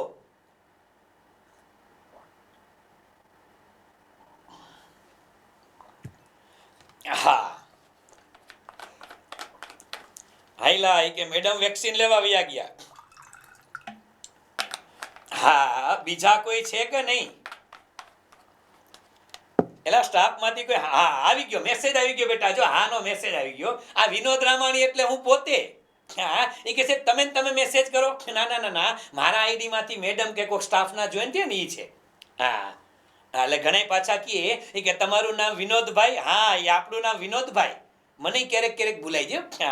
હા કે શું નામથી ઓળખતા ન હોય બધા. રામાણી સાહેબ જ કહેતા હોય એક વખત દવાખાને ગયો, મને ગળામાં સ્વરપેટીનો પ્રોબ્લેમ હતો, હોસ્પિટલે ગયો તો. હા ઓલા બેન નર્સ ભાઈ બેઠા હતા, ઈ બેને 3 વખત કીધું હાલો કે વારો આવ્યો વિનોદભાઈ. એટલે હું જોઉં કોનો વારો છે, આજુબાજુ કોઈ ઊભું ન થયું. 3 વખત બોલ્યા બેન વિનોદભાઈ. અચાનક મને લાગે હાય હાય આ તો હું ઊભો થયો. ઓલા બેન મારા સામું જોતા હતા, એ કે ગાંડો લાગે છે. એટલે આપણે અચાનક કોક આવીને એમ કે વિનોદભાઈ, તો યાદ આવે કે ના આવે?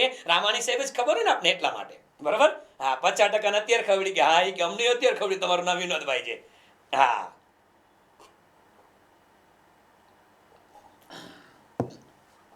બરાબર. હા બરાબર છે. હા બરાબર છે. હા એ કે ઘરે ડખો થાય.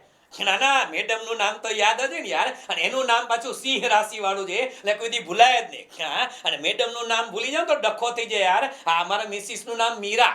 મીરા. હા એ કે આ કાનુડો પાછો. એટલે જૂના જમાનામાં મીરાબાઈએ ઝેર પીધા હતા, આ હામાં પીવડાવે એમ જવીલા. એટલે એવું કહેવાય નહીં. હા અને એમાંય પાછા મારા મિસિસ છે ને બેટા, એ કુસ્તીના ચેમ્પિયન. કુસ્તી લડેલા છે અને જુડો લડેલા. જુડો કરાટે ફાવે. હવે તમે વિચાર કરો કે જેના ઘરના કુસ્તીમાં ચેમ્પિયન હોય, નેશનલ લેવલે રમી આવે, હા અને કરાટે ફાવતું હોય, એને કોઈ દી સામે વાળા હળી કરાય? ના કરાય. જે દિવસથી મને ખબર પડી ને કે આ કુસ્તીમાં ચેમ્પિયન છે, તે દુનો આપણે ઘરે બોલવાનું જ બંધ કરી દીધું. શું ખોટી માથાકૂટ કરવી યાર. આપણે એમાં હાલી ના હાલી. હાલો અવતાર્યો બરોબર છે. અહીંયા અવતાર્યો.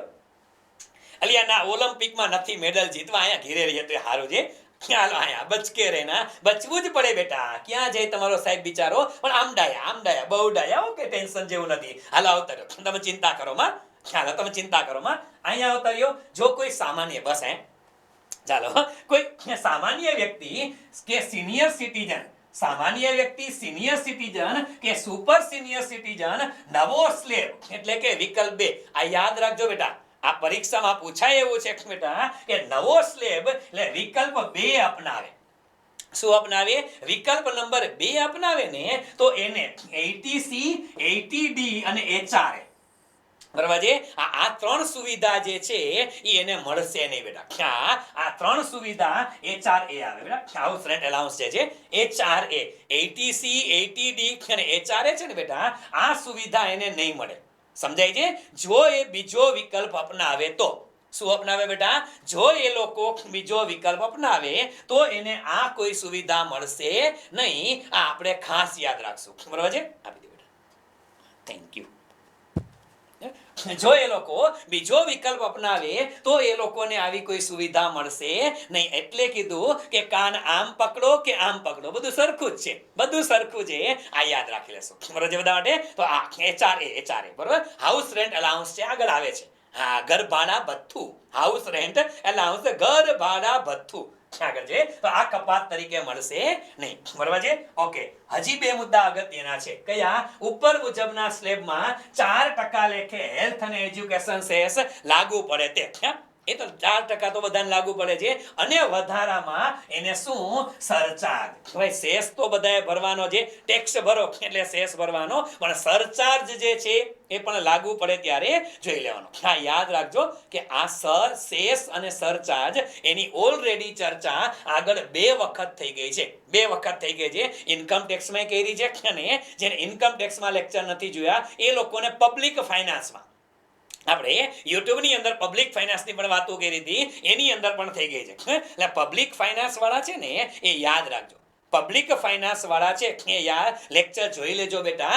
4 સેશન પબ્લિક ફાઇનાન્સના યુટ્યુબમાં છે. જેને નથી જોયા એ લોકો જોઈ લેજો. 1-2 માર્ક્સ તો મળશે.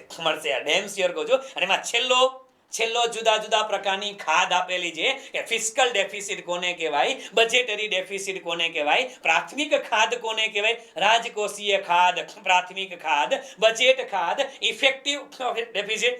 આ બધું છે ને બેટા એમાં છે, એકદમ સરળ ભાષામાં આપેલું છે, જોઈ લેજો, પરીક્ષામાં પૂછાય છે. Custom duty, anti dumping duty, આ બધા મુદ્દા પણ મિત્રો એમાં છે, બહુ મસ્ત કરાવેલા છે, એક વખત જોઈ લેજો બેટા, બરાબર. ચાલો, એટલે આપણે જુદી ચર્ચા નથી કરતા. ઓકે, ચાલો હવે આવકવેરા ધારાની કલમ 87A આ યાદ રાખશું. આ પરીક્ષામાં પૂછાય એવો શબ્દ છે કે 87A મુજબ 5 લાખની મર્યાદામાં, શેમાં બેટા, જે લોકોની ટોટલ આવક 5 લાખની અંદર, ટોટલ એટલે કુલ આવક, એકંદર વાળીને કુલ આવક 5 લાખની અંદર હોય ને એ લોકોને આવકવેરાની રકમમાંથી, શેમાંથી, આવકવેરાની રકમમાંથી 12,500 સુધીની મર્યાદામાં કરવેરા શું મળે, બાદ મળે. એટલે તમારે 12,500 કરવેરા ભરવાના નહીં. ટૂંકમાં કહું કે તમારી આવક 5 ની અંદર જ હોય. તમારી આવક 5 લાખની અંદર જ છે. માની લ્યો કે 5 લાખ છે બેટા, તો 250 છે એના ઉપર ટેક્સ શું છે, ફ્રી છે. 250 ટેક્સ ફ્રી છે.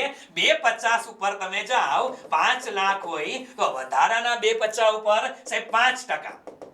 કેટલા ટકા, 5%. હવે 250 ના 5%, 12,500, એ તો બાદ મળે છે. આને આવકવેરા રિબેટ કહેવાય.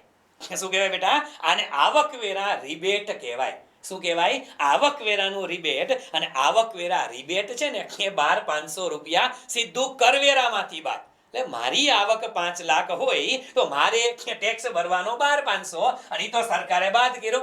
એટલે આમ જોવા જાવ ને તો કોઈ પણ વ્યક્તિને 5 લાખ સુધીની અંદર ઇન્કમ હોય ને બેટા, તો એને ટેક્સ નથી ભરવાનો. શું કામ, આ કે 12,500 નું રિબેટ મળે છે. આવકવેરા રિબેટ સેક્શન 87A આ નામ સહિત પૂછાય છે, બરાબર. ઓકે, હવે એક શબ્દ જે આ વખતે બજેટમાં ટોક ઓફ ધ ટાઉન બનેલો શબ્દ હતો, અને એ શબ્દ એટલે કયો, ઘણા ખરા કહેતા હતા. શું કહેતા હતા સાહેબ, કે 75 વર્ષથી વધુ ઉંમર. જસ્ટ વેઇટ, હા, નવું ઢાંકણું છે, ખોલતા ન આવડે, બરાબર. 75 વર્ષથી વધુ ઉંમરના વ્યક્તિ છે સાહેબ, સરકારે એવી જાહેરાત કરી કે એ લોકોએ 75 વર્ષથી મોટી ઉંમરના લોકો એને રિટર્ન નથી ભરવાનું. એવું નથી બેટા, રિટર્ન ફાઇલ કોને નથી કરવાનું એ ચોખવટ કરેલી છે. કે કોને, 75 વર્ષથી મોટી ઉંમરના દાદા હોય. કેવડા, 75 વર્ષથી મોટી ઉંમરના દાદા હોય, પણ એ દાદાને માત્ર પેન્શન અને વ્યાજની આવક થતી હોય. શેની, એને જો માત્ર પેન્શન અને વ્યાજની આવક હોય તો એના માટે રિટર્ન ભરવું ફરજિયાત નથી. પણ જો એ દાદાને બીજી આવક થતી હોય, હેલો, એ દાદા ખાલી પેન્શન ઉપર ન હોય, ખાલી વ્યાજ ઉપર ન હોય, આવા દાદા લોકો છે ને બેટા, એ લોકોએ રિટર્ન ભરવાના છે. 75 વર્ષ વાળો નિયમ બેટા કોને લાગુ પડે, 75 વર્ષ વાળો નિયમ કોને લાગુ પડે, જે લોકોને અન્ય કોઈ આવક નથી. અન્ય કોઈ એટલે પેન્શન અને વ્યાજ સિવાયની.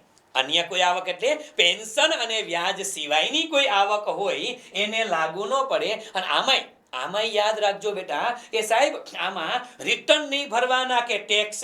હેલો, રિટર્ન નહીં ભરવાના, ટેક્સ ભરવાનો.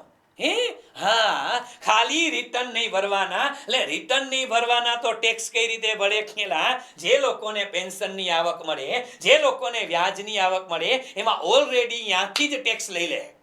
સરકારે શું કીધું, દાદા તમારે કાગળિયા કરવાના નથી. શું કામ, અમને ખબર જ છે તમે આ કમાવજો, અમે ડાયરેક્ટ ટેક્સ લઈ લેશું. ટેક્સ તો ભરવાનો જ છે બેટા, ખાલી રિટર્ન ભરવાની મનાઈ છે. હા, એટલે બીજું કાંઈ નથી. આમાં આ દાદા લોકોને મજા આવી ગઈ.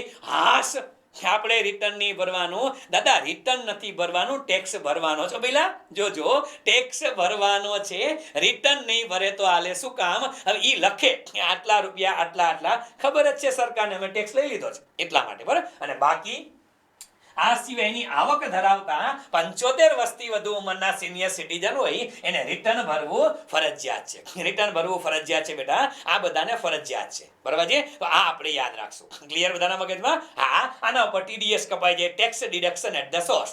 TDS આપણે ટેક્સેશનમાં વાત થઈ ગઈ છે TDS અને TCS tax deduction at the source અને tax collection at the source આ બે શબ્દ એમાં સમજાવેલા છે ડન ચાલો હા પાછું કાંઈ એવું હાલો આગળ હવે પછીના મુદ્દા છે કે સાહેબ આપણે અત્યાર લગી આવકો કરતા હતા હવે આ બધી આવકો કરતા હતા એને કઈ રીતે આવકો કહેવાય ભારતમાં જુદા જુદા પ્રકારની આવકો છે એને કેવી આવકો કહેવાય એની આપણે થોડી ઘણી વાતો કરવી છે અને આ બધી વાતો છે બેટા એને આપણે આ વાતો કરવા માટે થોડો ઘણો બ્રેક લેશું હા થોડો ઘણો બ્રેક લેશું હવે હું એક બીજું શેડ્યુલ જોઈ નાખું છું કે આપણે લેવાનું તો હજી 2 કલાક બીજું છે પણ 11 વાગ્યાનું જે સેશન છે રેકોર્ડિંગ સેશન હતું એનું ટાઈમ ટેબલ શું છે હું જોઈ નાખું છું એનું ટાઈમ ટેબલ શું છે એ હું 5 મિનિટના બ્રેકમાં જોઈ નાખું છું જો એનો લેક્ચર હશે તો પછી આ આગળનો ભાગ છે હું રેકોર્ડિંગ કરી નાખીશ બરાબર એનો નહીં હોય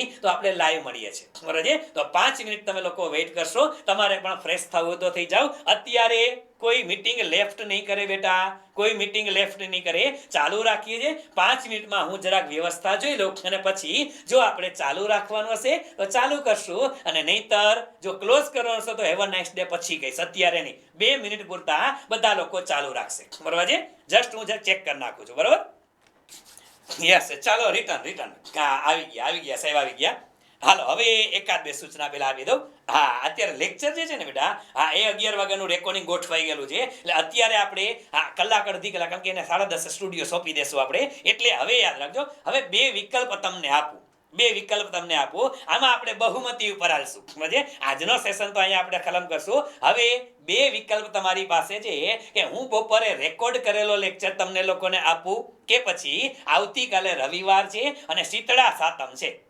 રવિવાર છે શીતળા સાતમ છે આવતીકાલે સવારે લાઈવ કરવું છે કે રેકોર્ડ કરી નાખું ચાલો હા પાછા લાઈવ કેવા વાળા કાલ સવારે રહેજો પાછા એ કે છે અમે મેળે વયા ગયા મેળા બેડામાં જવાના નથી ને બેટા હા લાઈવ સરસ